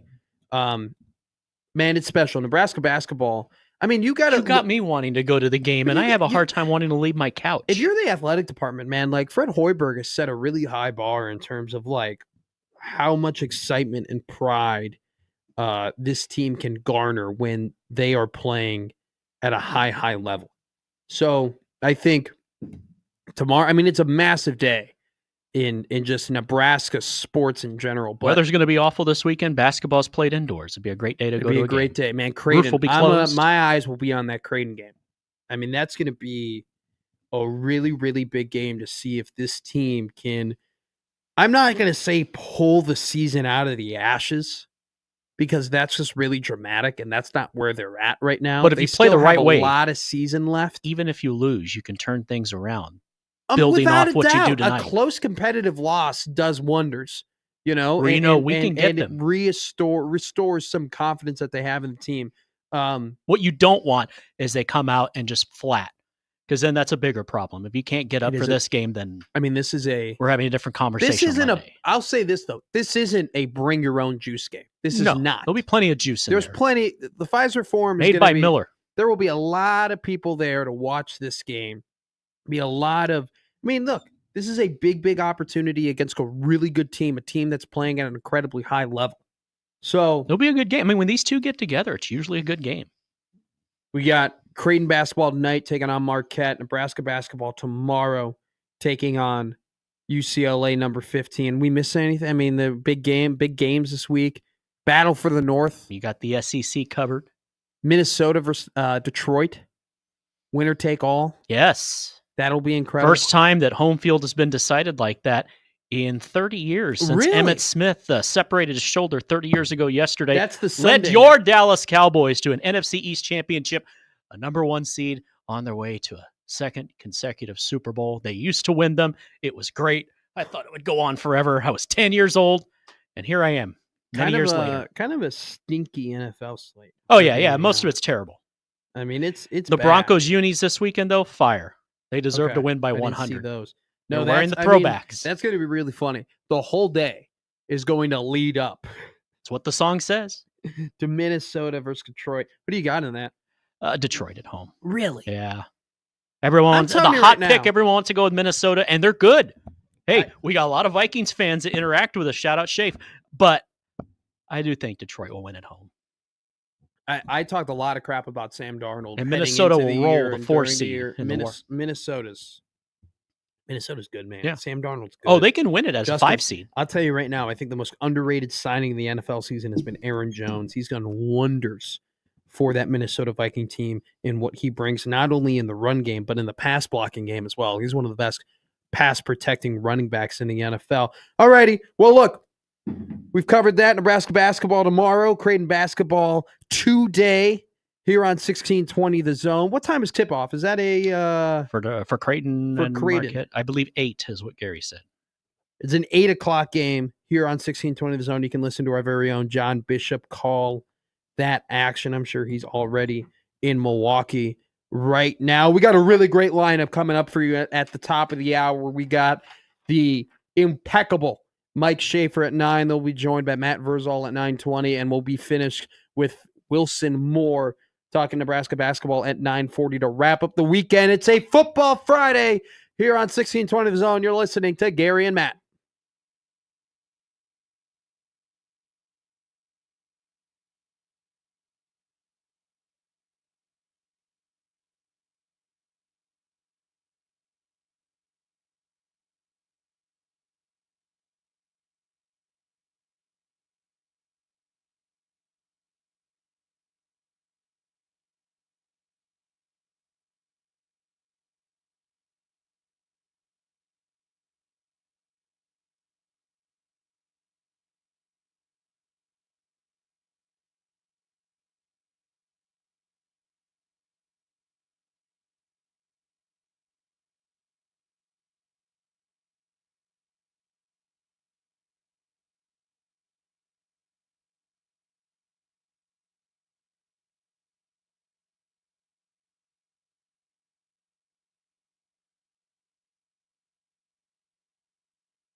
And while you do that, join the VIP club. Sign up for 1620 The Email. You'll be the first to know all the exciting content that's happening right here on 1620 The Zone, including sports news, contests, promotions, and more. Sign up today at 1620thezone.com.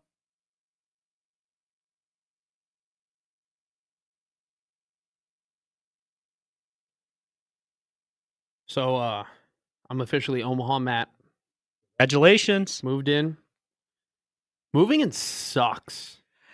That, many people that work in this business, and myself included, we've moved a lot. So much so Yeah. that I didn't have, when you talked yesterday about your lawn chair and I wasn't making fun. I felt because that was me once upon a time. I was afraid to get stuff because my first radio job, I was like, look, I'm not staying here. I would hope not. Sure. It's a little different. I don't want to move all my stuff. Now, granted, you're starting in Omaha, but at the same time, one day, what happens if you get called to go to Chicago, to New York? Then you got to move all that stuff. Well, I think for me, But like, you got to have stuff. I'm fine because I'm here for the long haul. Like, I'm in Omaha for quite a while. Like, it's where I want to be. It's a nice town. I have a. We'll introduce you to the Omadome. I have a comfortability of, like, I am willing to buy stuff. It's just the bank account dwindles pretty quickly, as it tends to do. And, like, got to go to the furniture market. Like, my mom's like, "Oh, you moved in?" I'm like, "Well, my stuff is in my room." Now, Fremont Fred tried to help you out yesterday. Yeah, I saw the mattress. That was funny. He cares because he loves.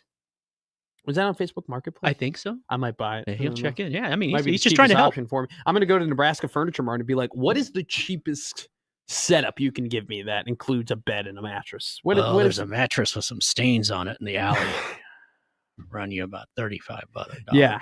So I'm moving in is terrible. I need some moving sucks. Everybody can agree on that. I don't think there's anybody here that would be like, "Oh, I love moving." I need some tips and where to eat, where to go and get drinks, where to hang out, where to meet people. You can email me, Matt at 1620thezone.com on please. the Equitable Bank inbox with whatever is on your mind. The Zone inbox is brought to you by Equitable Bank. We take banking personally. You can get to me at Matt at 1620thezone.com. We want to hear from you on the Equitable Bank inbox zone. And do not forget to check out the J-Tech Construction Zone Twitter feed. Follow us at 1620thezone with an exclamation point. And Gary and Matt. That's the show. Yes. Twitter. Gary so Matt, if you want to tweet media too, tweet at me. I need suggestions, people. He needs help. I'm in the Big O. I need where do I go? Doesn't know anybody in the town. I know a couple of people. You gotta go with it here. I'm trying to solicit sympathy for you. I need a good barbecue spot. I think that's like the number one. All his stuff is in a Target sack. We need to help him. Oh, dude, the bag I dropped at a Target. Shout out Target. You use your red card? No, I got some gift cards for Christmas. And so then I used it, but I bought an insane amount. Well, I don't know. If I'd say how much I dropped at Target, there might be some people out there like, oh, that's nothing. But it was, man, Target's weird. Like you just go there for a pack of gum and you leave with a TV. You just start grabbing stuff. You just start like, oh, I need this, I need that, I need this, I need that. I guess that's what like a superstore is, where it's like a shopping spree. I grabbed everything though. I got plates and napkins. Grab the forks Depends. And you don't wear them. I will one day. And I got the cleaning supplies, and I got slept on an air mattress yesterday. That sucked. Oh, I don't wish that on my. Is this the one you bought or the one you were talking? No, I was given this air mattress. It was a fine air mattress, but like I told Connor Happer, I was like, I think I just might buy an air mattress and put, a mattress topper on it and call it a day. And he goes, I don't think you can do that. Like, he's like, I worry about your body is what he was telling me. He's not wrong. Back problems will last forever. And then I proceeded to sleep on the air mattress yesterday, and it was one of the worst sleeps of my life. So it was nice to sleep until 5 a.m. today, though, as opposed to the 4 o'clock that I've been having to sleep into. This is true, Matt. Commuting from Lincoln. You need to get a mattress. First time you bring a friend home, you don't want that thing popping in the middle. It's kind of a buzzkill. It would be a buzzkill. It's like, well, I think we're done here. How about some pizza rolls? I don't have, dude. I have no food in the fridge either, too. I'm having a small panic. Can we hook him up with some food cards all here at the station? Foods that I have to buy, all the things that I have to spend money on. I'm having a slight panic attack about it. I'm worried about it. It makes you feel better. It gets worse. First month of rent is free though. How about that? Oh, hey, all right, free rent. It's great. It's a hell of a deal. 2 bed, 2 bath. It's a nice little setup. Have a gym. It's gonna be good for you. Have a couple pools. Pools are good. Have an outdoor patio. It's a nice day to sit on the patio. What is it? It's cold. Hey, it's cold, but the wind's not blowing. I was walking from the apartment over to the parking lot today. It was freezing. Not as cold as it is in Fargo. That's not our friend Gary Sharp, who's currently on the road as the Omaha Mavericks take on the North Dakota State Bison. He was saying it was -3 there. Yes, in Grand Forks. Yes. Well, let's see before we go to break here. What is the weather in Fargo right now? How is he? Like, how many coats do you think? Because we're talking about a man that thrives in 80-degree weather at a hotel, which, by the way, I would die in. And that's only because he can't go any higher. If he could go up to 90. If he could go up to 90, he could. I mean, his vacation home in Florida is what? He doesn't turn on the AC in the summer. And it gets hot. I mean, it's Florida. It gets hot. It's 2 below in Fargo. Headed up to 4 above. I don't know how he's doing that. I don't know how he's surviving that. I mean, when we went out and did our pictures for the show, thank goodness it was not that bad. It was not that cold. And he was in a full blanketed coat, all ready to go. He was frigid. He was freezing. Right. It's like Bill Snyder when it's 80 degrees. He's got a coat on. Sure, he'll love being compared to Bill Snyder. We got a loaded 9 o'clock hour to take you into the weekend.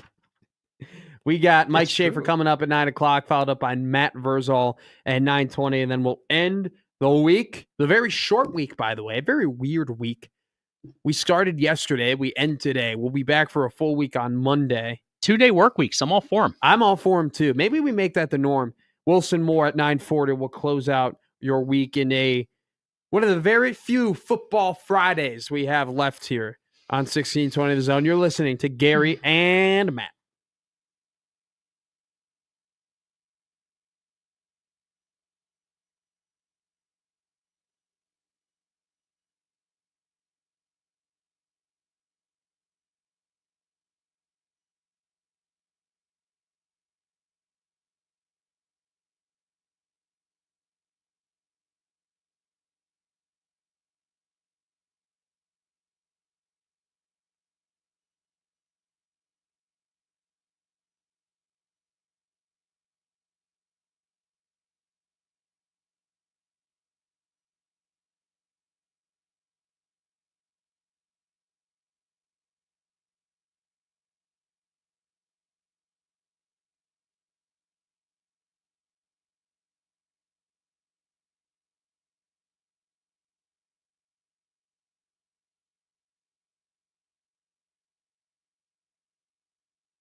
Me too.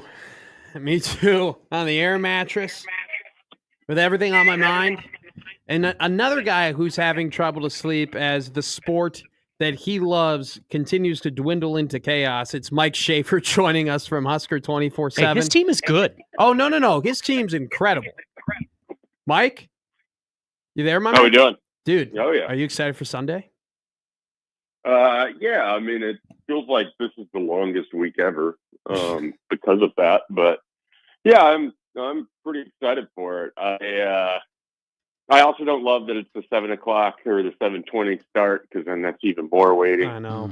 On Sunday. So I got to find some distractions. The Week 18 slate looks pretty lame, as nobody really has much to play for except for some random seedings, and then we get to watch some really bad quarterback play in Week 18. So, but you know, look, it's a great opportunity to be the 1 seed, I think, for the first time since 1998.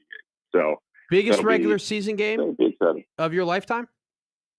No, I wouldn't say that. I mean, they've had some where you have to win to get into the playoffs. They've had some where they played the Packers the last week of the season here in 2015 to win the NFC North. They're guaranteed in. You lose your 14-3, you're going to have to go on the road to probably Los Angeles. I wouldn't say it's the biggest one because I mean, there's been games where it's, win and in and that sort of thing. But it's certainly maybe the most exciting regular season game probably since Favre returned to Lambeau, if I'm honest on that. So that's a good one. There's a lot of excitement built up around those 3 hours on Sunday night. And we'll see if the Vikings can put up 50 on the Lions. All righty. That's probably what they're going to need, right? Slid that right in there. I saw it. You saw it. John Roskin just tweeted out the NCAA is considering allowing 5 years of eligibility for players in all sports moving forward. Per an NCAA official, the topic will continue to be discussed early 2025. Mike, I'll just give you the floor, my man. Why? Just why? Why? Like what? Like what even is the point of doing that? Well, I would have thought that the lesson would have been learned from the extra COVID year, that this actually hurts in a lot of different ways, because you are now making your roster smaller in the case of football. So there's less opportunities at schools. If you're now allowing players to stay for 5 full years and a redshirt year, I don't know if that's been explained. If it's just 5 straight years of eligibility, what if they just remove all potential waivers? Yeah. And you couldn't have that tight end at Miami have 37 years of eligibility. So maybe there's another piece to this that hasn't been explained because we don't have all the details on it. But if it's just adding an extra year and then everything else stays the same, I don't know who that exactly benefits. Yeah. It's certainly worse for high school recruits because there's less opportunities in the front door. It certainly creates a lot more transfers and a lot more, which maybe that's what they want. I don't understand, because I think that dilutes the sport a little bit. It certainly cheapens the value of watching a roster get built over time, because these guys aren't going to likely stay at the same program for 5 years, nor do the programs always want them to stay. And that's the other thing on top of it. So if you've got a guy for 4 years and you kind of know what he is, and there's a freshman coming in that you think has potential, or there's somebody behind him, he's going to get pushed out the door. So it's just, I don't understand who this benefits. I don't even understand why we're having this conversation. I would have thought you would have looked at what happened with the extra COVID year as a negative and not a positive. The only way this makes sense to me is if red shirts are just being eliminated and it's just a flat 5. Everybody's got 5 years. There's no waivers. There's no hardships. There's no reason to get your attorney general on the phone and take them into court against the NCAA. Everyone gets 5. If it's that, I might be on board. You just eliminate everything. You get a 5-year clock that starts the moment you step onto a campus until the moment that you are, no longer enrolled anywhere, I guess. But I think I could be on board with that. But if it's just an extra year in addition to everything else, certainly not excited about that.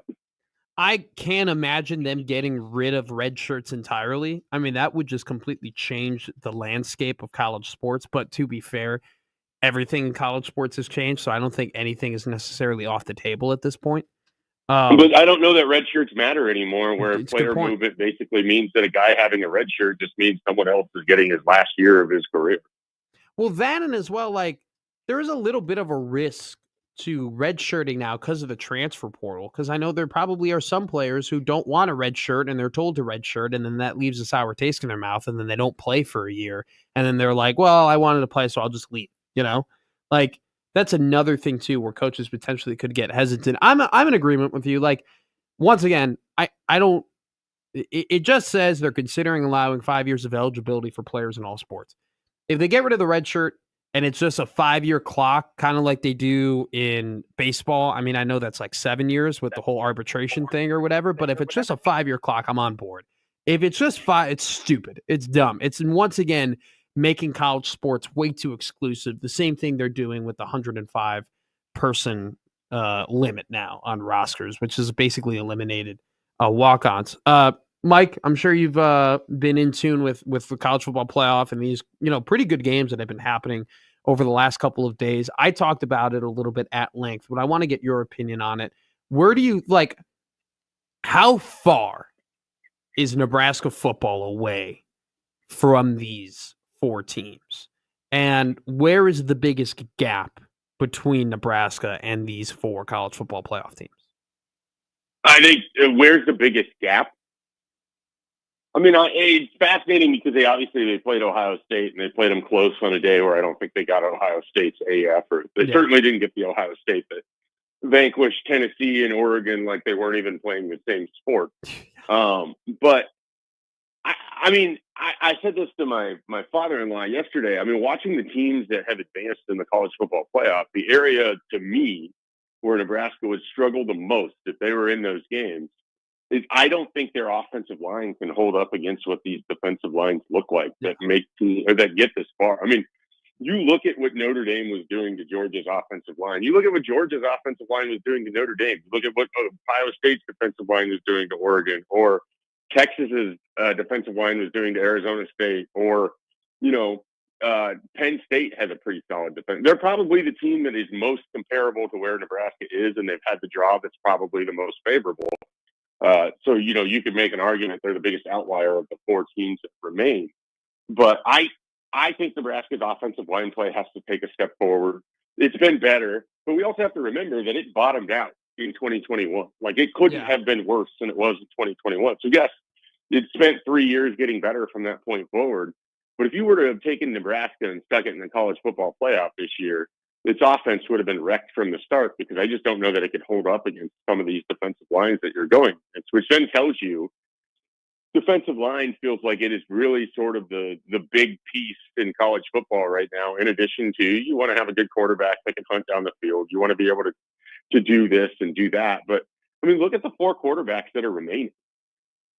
Yeah. Are any of these guys, like, if you were to trade 3 years of Dylan Raiola for 1 season of Will Howard, 1 season of Quinn Ewers, 1 season of Riley Leonard, or 1 season of Drew Aller, you're probably not making that deal. Like, none of these guys are so impressive that you're just blown away by it. So what it tells me, defensive line, defensive front, huge part of where college football is at. That's maybe the biggest gap in the sport right now. And so, all the rest of these teams have playmakers. They all have guys on offense that can do things for them. They all have guys on the defensive back end that can make plays. But it's up front is where things maybe are getting spaced out a little bit in college football. You've got to have a good defensive front. You have to be disruptive. You have to be able to get plays stopped in the backfield. You have 100%. To be able to force them into 3rd and longs, because I just don't think quarterback play is great in college football right now. And so, the more disruptive you can be up front, the better your chances of winning a game is. And honestly, that's what makes it a little frustrating that Nebraska went 6-6. Sure. They had a pretty disruptive front. They didn't show up, and that was Indiana. And that was a total team didn't show up, but the defensive line really struggled. They played in that Ohio State game.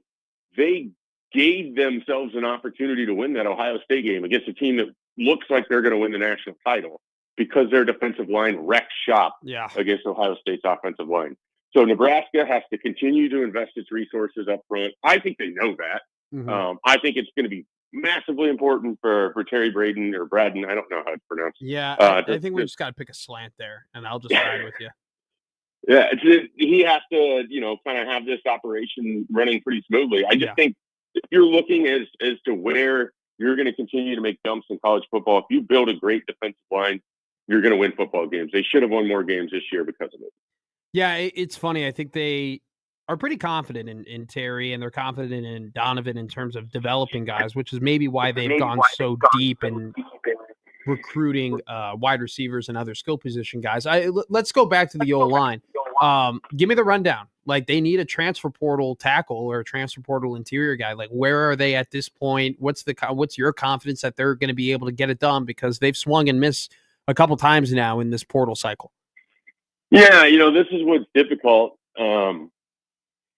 They have to allocate so much of whatever their NIL budget is for just offensive linemen. I think the price of offensive line in this year's portal has been really high. Like, we're talking 7 figures and not with a 1 in front of it. Wow. So, to be able to play in that, you've got to have Phil Knight-like money. You've got to, or you just have to commit so much more of your budget to that. And they might have spread things out with Dane Key and Williams Winery and, some of these other guys, Isaiah Hunter and Deshaun McCullough. So, you have to have a lot in the coffers for an offensive lineman.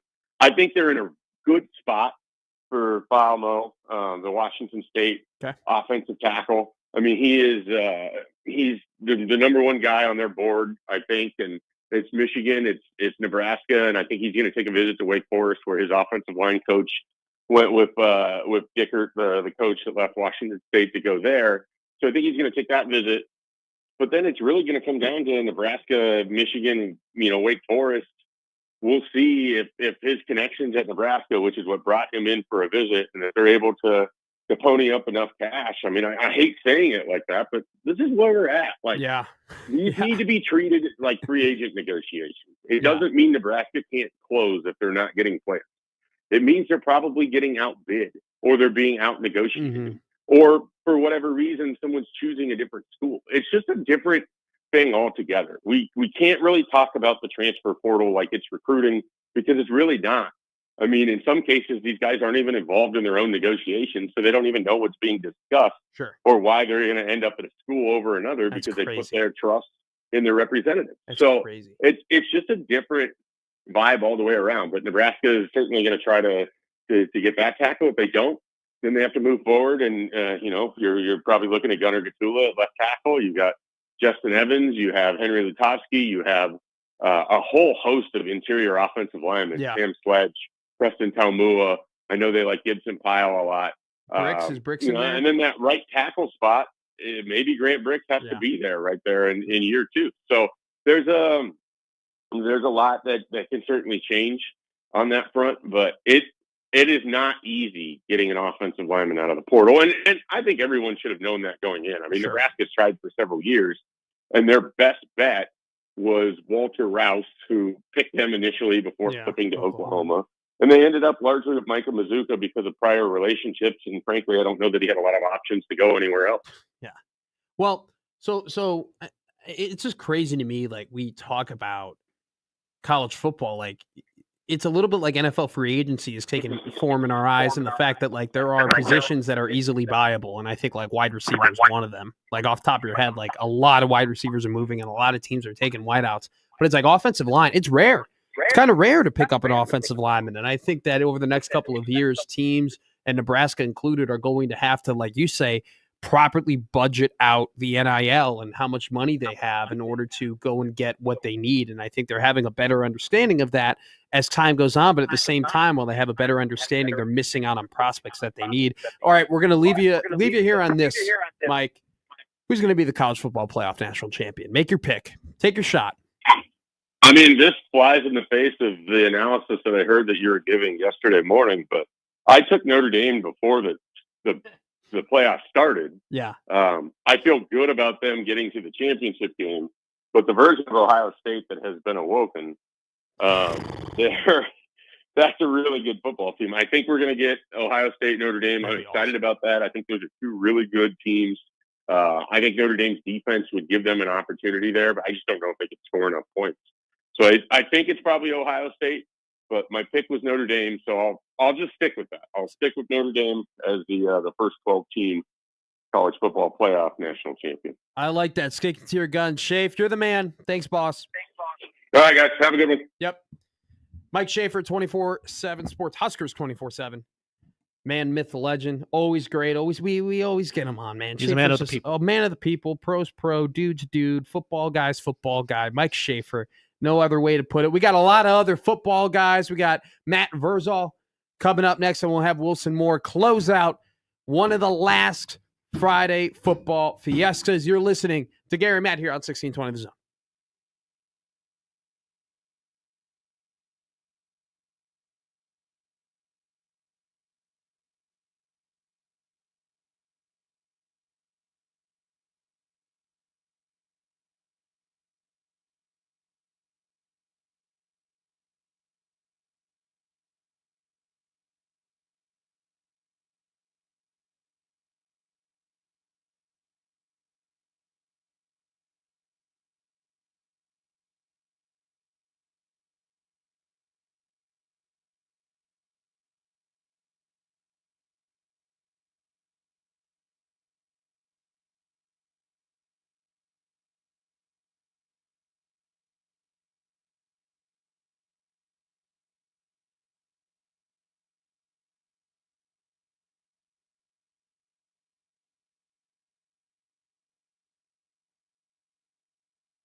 Gary and Matt turns into Matt and Matt here on 1620. Gary over on his way to Fargo, North Dakota to announce the Omaha Mavericks taking on the North Dakota State Bison.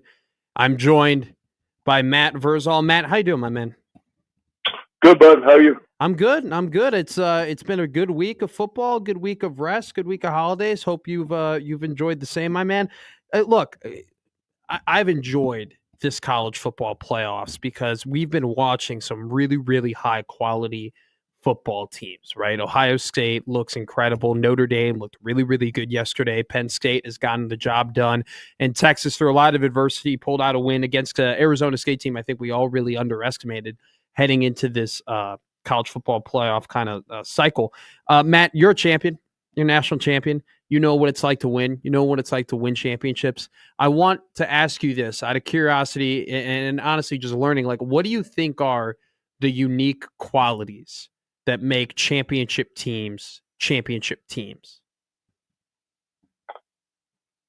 The big thing, like a lot of people overlook and they want to,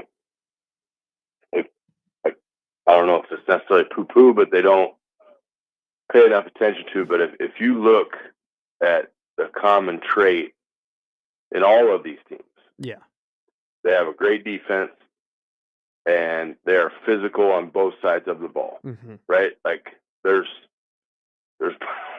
bodies getting hauled off. Yeah. You know, Scottaboo was probably hit harder than he'd been hit all year. By the way, Arizona State got jammed twice in that game. So, you know, if you want your conspiracy theory, there it is. But physicality. Yeah. And the only way that you practice physicality or you become physical is to practice physicality. And you have to, like, I'll guarantee you, I know for a fact Georgia has what they call Bloody Tuesday. Yeah. Probably not the best example with them getting booted last night, but everybody that still remains plays a physical brand of football. There's not a lot of fluff to it. Their quarterbacks are out there running, taking hits. Their receivers are downfield blocking like monsters. The first swing pass of the Ohio State game, that is a long handoff in the playbook. Yeah. But when you get downfield blocking, you get guys that give more effort than is expected, then it turns into a touchdown. So it's the physicality of it. It's as Damon, my buddy, always says, it's portable. You can take it with you, but you practice that, you ingrain that in your brain, and you can tell the teams that don't practice physically because they just get overwhelmed. It's incredible. And I think so too, Matt, like kind of talking like the region part of it, right? Like that kind of northern style of football, that physical running style of football. I mean, it definitely has translated. I want to go to this. Like we talk about physicality, right? But in order to be physical, you need to be tough. I don't think there's any debate about that. You got to have a toughness. Do you think just toughness in general, and this is kind of just a general question too, because I love talking to you about this stuff because you have a great insight with your background and what you've done. Like, you think toughness is a muscle? You think you can train that? Or is it just like, just some people are inherently born with it? Like, have you seen guys in your locker room in your time as a player at Nebraska? Did you see them go from not being real tough physical guys to they developed into that and they took on that identity? Or is it kind of those things like you're a dog or you're not? Number one, physicality knows no bounds. Yeah. You know, when Bama was on its run, that's a Southern school. Sure. They were beating the piss out of each other all the time. Now, the toughness you're equating it to is physical toughness. The toughness I equate it to is mental toughness. Now, the reason I say that, and then they'll tie in together, is that your brain will tell you, no, I can't. And through practice and repetition and success in practice and failure in practice, your brain will tell you then, I got this. Because there were guys that came in that did not like the physicality to start and became some of the most physical people that were on the team. There are guys that just walk in that know it. They think they're indestructible. They have multiple screws loose in their head, but they will go and go and go and go. But it's their brain will not allow them to stop. The ones that aren't or can't do that, their brain tells them stop, and they listen. They listen well, and they're like, we ain't doing this. Yeah, I ain't built for this no more. When the ones that do it, their brain says, okay, they won that one. Now we're going to go win the next 4. and they just go out and defer back to what they're taught. So it's a mental thing. It's your brain will take you much, much further than it ever thought you could. So Matt, I love that. I love that insight in terms of training that and taking you further. So like with Nebraska, like let's compare these teams, right? Let's compare the college football playoff teams to Nebraska. Do you think it's more of a skill thing at this point between the gap between these four teams in Nebraska, or do you sense that there is lacking a little physicality and a little mental toughness that they don't have in Lincoln right now? I think it's the latter. I mean, you when we've all watched, but the one that pops to mind instantly is Iowa, right? Yeah. You're dominating a game. You are really out physicaling a physical team. Mm-hmm. You have a bad snap on a field goal that then the field goal gets missed. And at that point in time, I was like, well, here we go. Yeah. So you got to realize, okay, basketball is a dumb game. Okay, so just throw that game out. Okay. Baseball teaches you how to deal with adversity. Yeah. All right? Baseball teaches you that I can go 3 for 10 and be an all-star. Anything else in my life, I can go 3 for 10 and I'm fired. Yeah. Or out of business or whatever. But if I can pick myself back up again and keep going, I'm going to be just fine. Mm-hmm. Okay? Football is a game of how you handle adversity. Nothing in life goes as is. There's going to be adverse moments. They happen every day to every human being. Okay? Can you get over it quickly, adjust to it even quicker, and move on the quickest? And that's where I think Nebraska lacks at times. Now, I was incredibly proud of them in the bowl game. Sure. Because things were going great. We looked awesome, and then they score. And they hold, and then they block a punt. I'm like, oh, dear Lord, this thing is going to go down the Esser. Mm-hmm. We are in trouble. But they didn't. They, for the first time all year, successfully executed a 4-minute drill where you have 4 minutes to go in the game. You have the ball, 2 to 3 first downs. This thing's over. And they did it. Yeah. So I was crazy, crazy proud of them for that. Like that was winning. Awesome. Love winning, hate losing, despise losing. But to see them battle through that when things were going bad, and that gave me some positive outlook for the ongoing tenure of Matt Rule. And it's something, Matt, like we haven't seen them do that a lot, like how many, I mean, we can think of games off the top of our head that even supersede the Matt Rule era where they really just needed a couple first downs. And in 20 years. Yeah. And they just didn't get them. And so I think that's a great analysis from your point that frankly, I didn't really think about. Like they did do that. And like, that's just, I think with this program, and I think you can agree, it's like a lot of it's just seeing it go through the hoop, right? Just seeing yourself playing a bowl game, seeing yourself have a winning season, seeing yourself win these close games. I want to ask you this, and I think it's an interesting question to get from your perspective because you've been in locker rooms with, veterans and then became a veteran yourself. I love Nash Huntmaker. I love Ty Robinson. I love Isaac Gifford. I love a lot of these guys who've been in the program for a very long time, but they've suffered a lot of close losses. They've suffered a lot of heartbreaking losses. And I feel like at times when they got into close games, some of those dudes who've been around for a while went a little bit in their head, oh no, here we go again, right? And that's never a good thing. They're great players. Nebraska's going to miss them. But do you think there's a little bit of a benefit to the fact that there are now less and less guys in that locker room who are going to have experienced those devastating close losses now that, kind of the old guard is moving on and the new guard is coming in? But see, here's the thing with that. Yeah. Okay. And I agree. 2 of the 3 of them will be missed. But when you get into that, okay, so you are not a robot. You can sense when it's going awry. Yeah. All right. Are you the alpha dog of alpha dogs? And do you step up there and do you say to your team, not effing today? Yeah. It ain't effing happening today. Get it out of your brain, get your S together, and let's go. Like, that's what Nebraska has been missing. And we want to go back to the mean guy that yelled and spittled and waved his hat, but his teams didn't do that. Yeah. And then everybody since has done that. Yeah. Right? He had dogs. He had guys that said, no, we ain't doing this. Yeah. This ain't happening. Did they lose big games? Yes, they did. 100% they did. But did it fall apart like it falls apart now? No.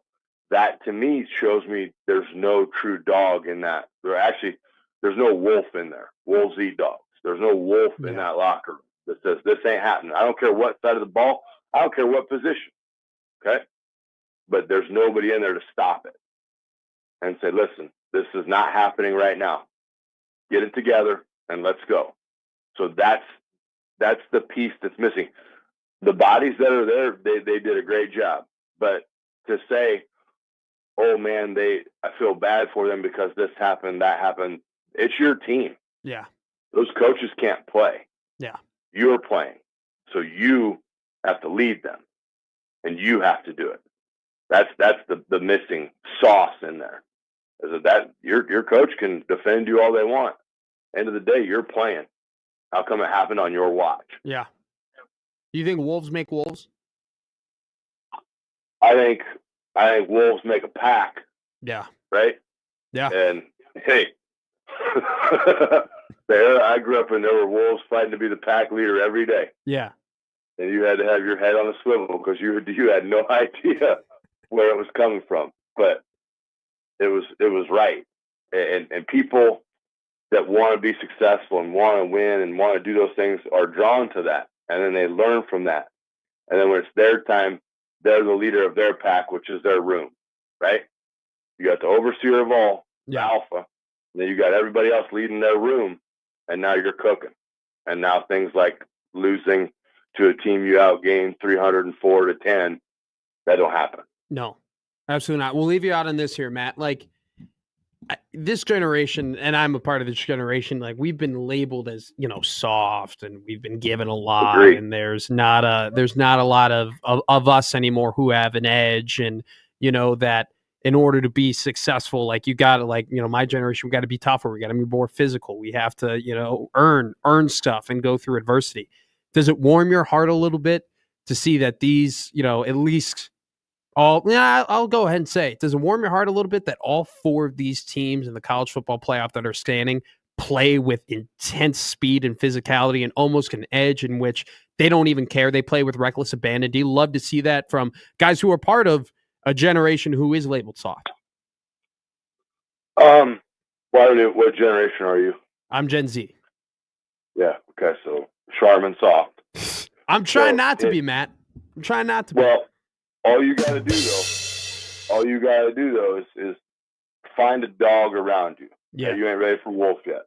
Okay. Right? Okay. What it gives me hope in is that coaches are out there still coaching hard. Yeah. That's no offense to your generation, no offense.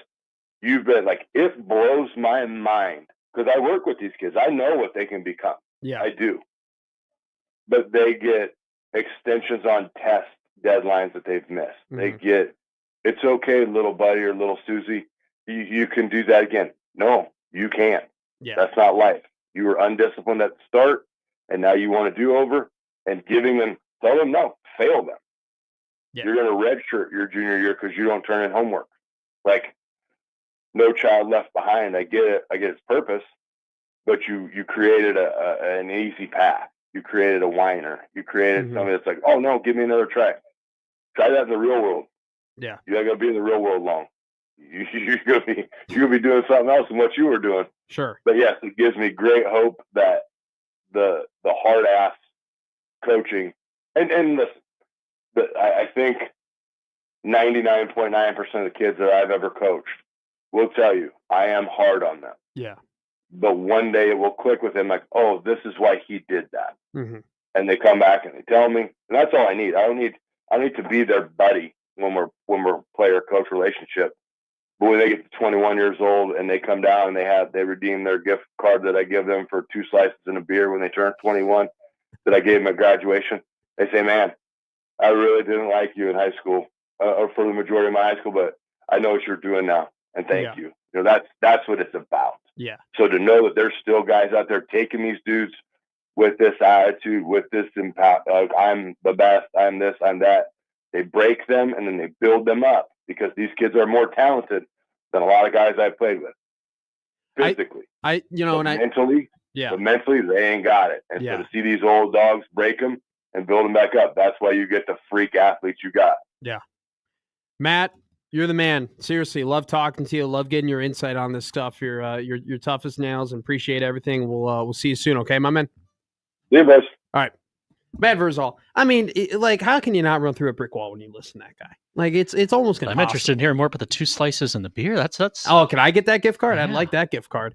Good time. Great time. Always good time talking to Verz. I mean, guy's a champion. Guy's literally definitely born in, he's a different generation type guy. But man, like talking to him and hearing like his perspective on stuff. Look, football is still a physical game. You can never lose that. And I always love getting that perspective from him because, man, like hard pressed to find more physical players than Matt Verzal. So that was our interview with Matt on every week. We got one more interview to close out the 9 o'clock hour, to close out the final hour, to close out the week. Our 2-day week. Into the weekend. We'll be talking to Wilson Moore here in a couple minutes, talking Husker Hoops. You're listening to Gary Matt on 1620 The Zone.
Hype you up going into the weekend.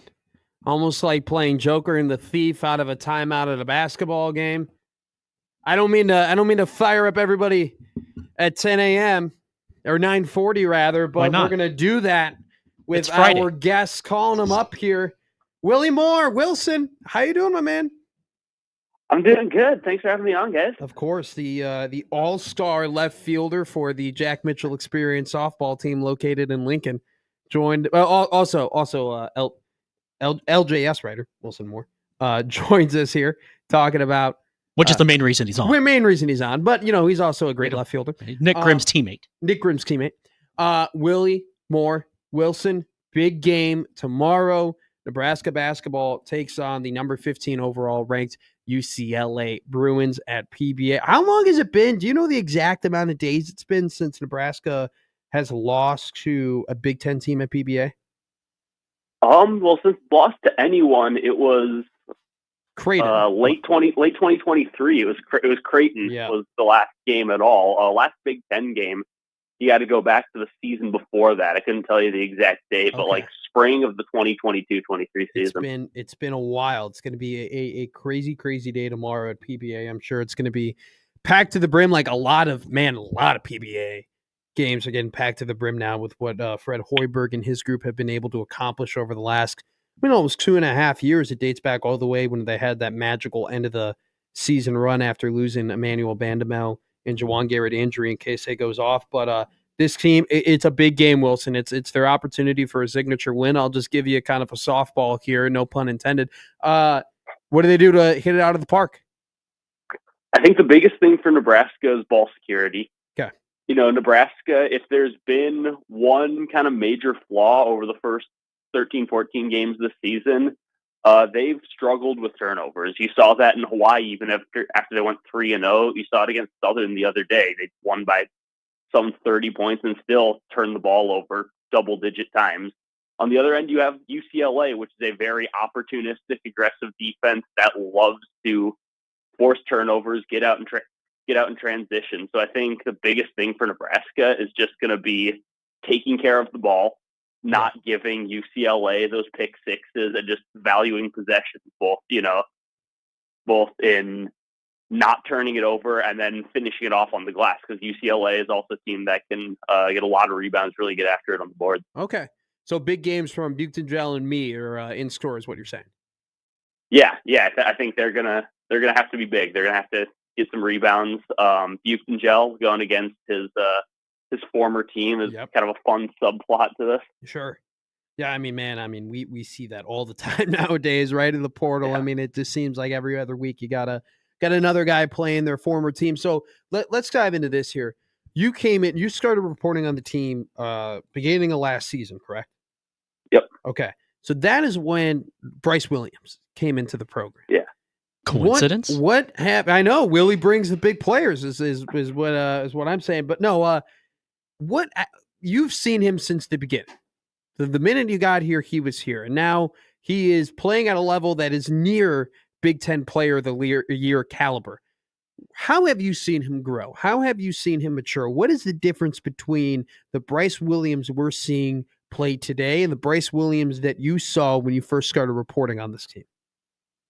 The Bryce Williams we're seeing today is a lot more aggressive in my mind. Yeah. I think last year, Bryce was one of a handful of guys who could put the ball in the basket. On a given night, Keisei Tominaga could be hot. DJ Wilcher could be hot. Rink Mast could get it going on the low block. And Bryce's job was kind of to fill the gaps. He was obviously a good shooter.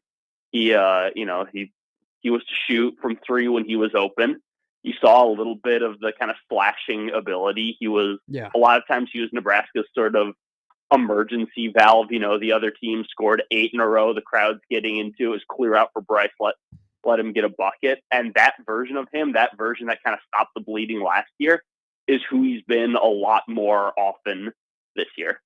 Just because of the structure of the team. It's interesting you ask about this because Bryce himself talked about this just yesterday. Just the team around him is different, and his job is different because of that. Last year Nebraska had a lot of different options, and any one of them could get going. Just the way this team is more, Nebraska, to win games, has to get after it defensively. They have to rebound. And Bryce, on most nights, is going to have to score 18 to 20 points. We've seen other guys who can heat up, who can carry the load for a night, Connor Essegian, DeJuan Gary, but just generally speaking, Bryce is going to have to kind of be the heartbeat of this team on the offensive end. And he knows it, and I think his game has evolved because of it. He's more aggressive. He goes to the basket more. He draws a lot more fouls. He's getting to the free throw line more. You're just seeing a more aggressive and more well-rounded offensive game from Bryce Williams. Yeah, I think, more confidence in the abilities is the biggest thing that I've seen. And I think that, he learned a lot last year from that Minnesota game. You remember that when they blew that lead? And I think there were points when he was trying to take over that game and stop the bleeding, and he failed. And I think that was a big, big moment for him. I'd love to ask him that, actually. I'd be curious to see how, maybe if he thinks about that game to this day and how that affected him, and whether or not that's been a positive for him and the great season he's having so far. So look, Willie, ESPN right now, the bracketology. Now, this was last updated 3 days ago, so it's not fully accurate, but as of right now, Nebraska is one of the last four in. They'd be projected to play Vanderbilt in the play-in games at an 11 seed. What do they got to do, man? Like, what do they have to do? What do they have to execute? Where do they have to be better at to put themselves from being in a last four in position to be squarely on that bubble into a comfortable, 7, 8, 9 seed range? I'll say two things, and I think this might be kind of obvious on face value, but one is, take care of the games they're supposed to win. Yeah. They did a good job of that in the non-conference season. There are no egregious losses. No quad 3, quad 4 losses on their resume, and that's big. And they need to do that again in conference play. That means beating Minnesota at home. That means beating USC at home. Just games like that. They can't have those stumbles because the margin for error is so tight. And, going hand in hand with that, they have to win some games that they're not expected to. The Big Ten, I think more so than last year, is really deep this year. The additions of UCLA and Oregon, we see like an improved Maryland team. There are a lot of teams that are just better. Michigan State, I think this is one of their best teams in the past 5 or 6 years. So it's the margin for error, I think, is a little tighter than it was last year, and they need to steal some games. They need to beat, you think about the games that really propelled them into the tournament last year, and that's Purdue and Wisconsin, and they need to add a couple games like that to their resume. Yeah, I love the point about the Big Ten being deeper. I mean, like, Iowa's no cakewalk, Northwestern's no cakewalk. Penn State beat Northwestern yesterday in a really, really good game. I think they're now like 12-2 or something ridiculous like that. Yeah, they beat Purdue. Yeah, and then Rutgers is like, they're struggling, but Rutgers still has a ton of talent with Harper and Baldwin. So, I mean, it's a great point. I mean, it's a tough conference. I remember Brad Underwood, after he lost to Northwestern, was like, if Northwestern's projected to be the 17th best team of the conference, then everybody's a good team of the Big Ten, So it's they definitely have an advantage though in playing a tough, in a tough conference, because it gives them the benefit of the doubt. I want to talk about, and correct me if I'm wrong here, I think Connor Essegian's the X factor of this team. I think if this team is going to go far, he's got to honestly be a little bit like Casey. He's got to spread the floor. He's got to have big games. I mean, if they're going to beat really good teams like UCLA tomorrow, you got to have a couple of 3-pointers from Connor Essegian. What have you seen from the former Wisconsin transfer? Yeah, I would completely agree with you that he's the X factor. I mean, just the other night against Southern, and we saw it against South Dakota, just how different this offense looks. Yeah. When he's feeling it from 3 and he's just stepping into those looks, kind of Casey-esque, Sure. 3-4 feet behind the line, no hesitation. And what stuck out to me about his game, we knew coming in he was a shooter. He's been a bit more well-rounded offensively than I expected. I think the Kraton game is a good example of this. We saw him, Kraton was really running him off the 3-point line. We saw him just stay calm, not force anything, take what they gave him, drive to the basket. He had a couple like from mid-range that he said he had added to his game like freshman year at Wisconsin when teams were running him off the 3-point line. So I think just a real steady offensive presence, a good veteran guy for this team to have, a guy who's been around the Big Ten, who knows what it takes to win in a pretty tough conference. I would completely agree with you that Connor Essegian is one of the more important guys in this team. Yeah, I think it's been so interesting to kind of see his development, but also just the development of Fred Hoiberg as a coach and how he's constructed this roster. What is your takeaway from him yesterday? And we'll leave you out on this, by the way. This will be our last question, but it'll be a little bit, I think I'll get a longer answer out of you. What do you think about him kind of doubling down in the press conference yesterday and saying that, hey, we need to be a defensive team. We need to be good defensively. We need to go and execute defensively. What do you take from that answer and that emphasis of this is the mindset that he believes his team needs to have in order to be successful?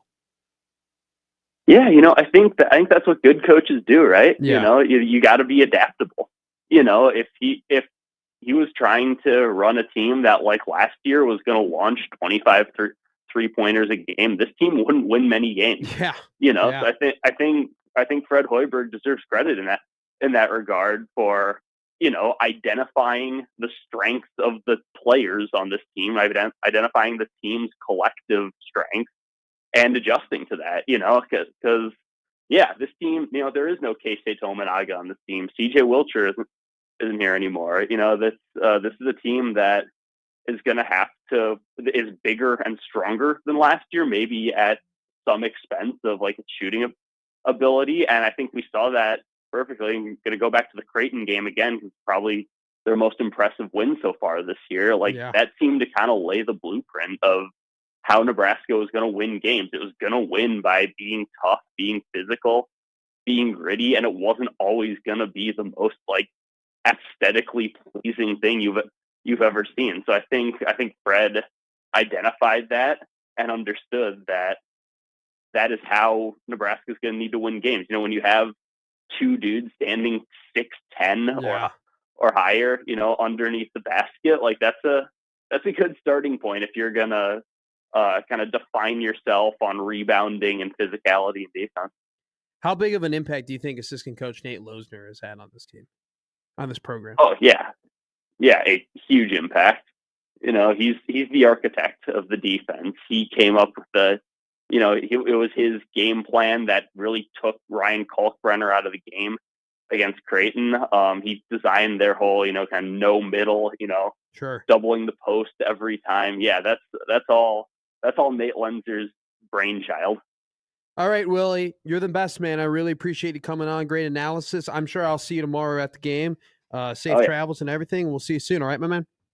Thanks for having me on, guys. Wilson Moore, LJS, does everything over it. Lincoln Journal-Star. Dude, there's not a whole lot that Mr. Moore doesn't write about, and great to have him on the show. I'm sure we'll be seeing him around more often as the show continues. Hey, he can do it all. He can score. He can defend. He can pass. He's almost like Bryce Williams. As versatile, just a versatile player. Rebound, strength, height, speed. Been a heck of a week. Been a short week. Yeah, I like this. We're going to do 2 days next week. For Gary and Matt, the new show on 1620. We'll be back. We're still new. How long are we going to say we're new? We're going to say we're new for a while. Can you do it like the new year till January 7th? We'll milk. After milk next this week, out, that's it. And we'll have a full week next week. Bunch of new stuff coming. And going to be a lot of fun. I got some Goodfellas and Godfather and Tombstone to watch over the weekend. So we'll do a little bit studying. But I want to thank you so much for listening to Gary and Matt here on 1620 The Zone. I've been Matt McMaster, joined as always by Gary Sharp and Jimmy Chavez. Thanks for tuning in. We'll see you on Monday.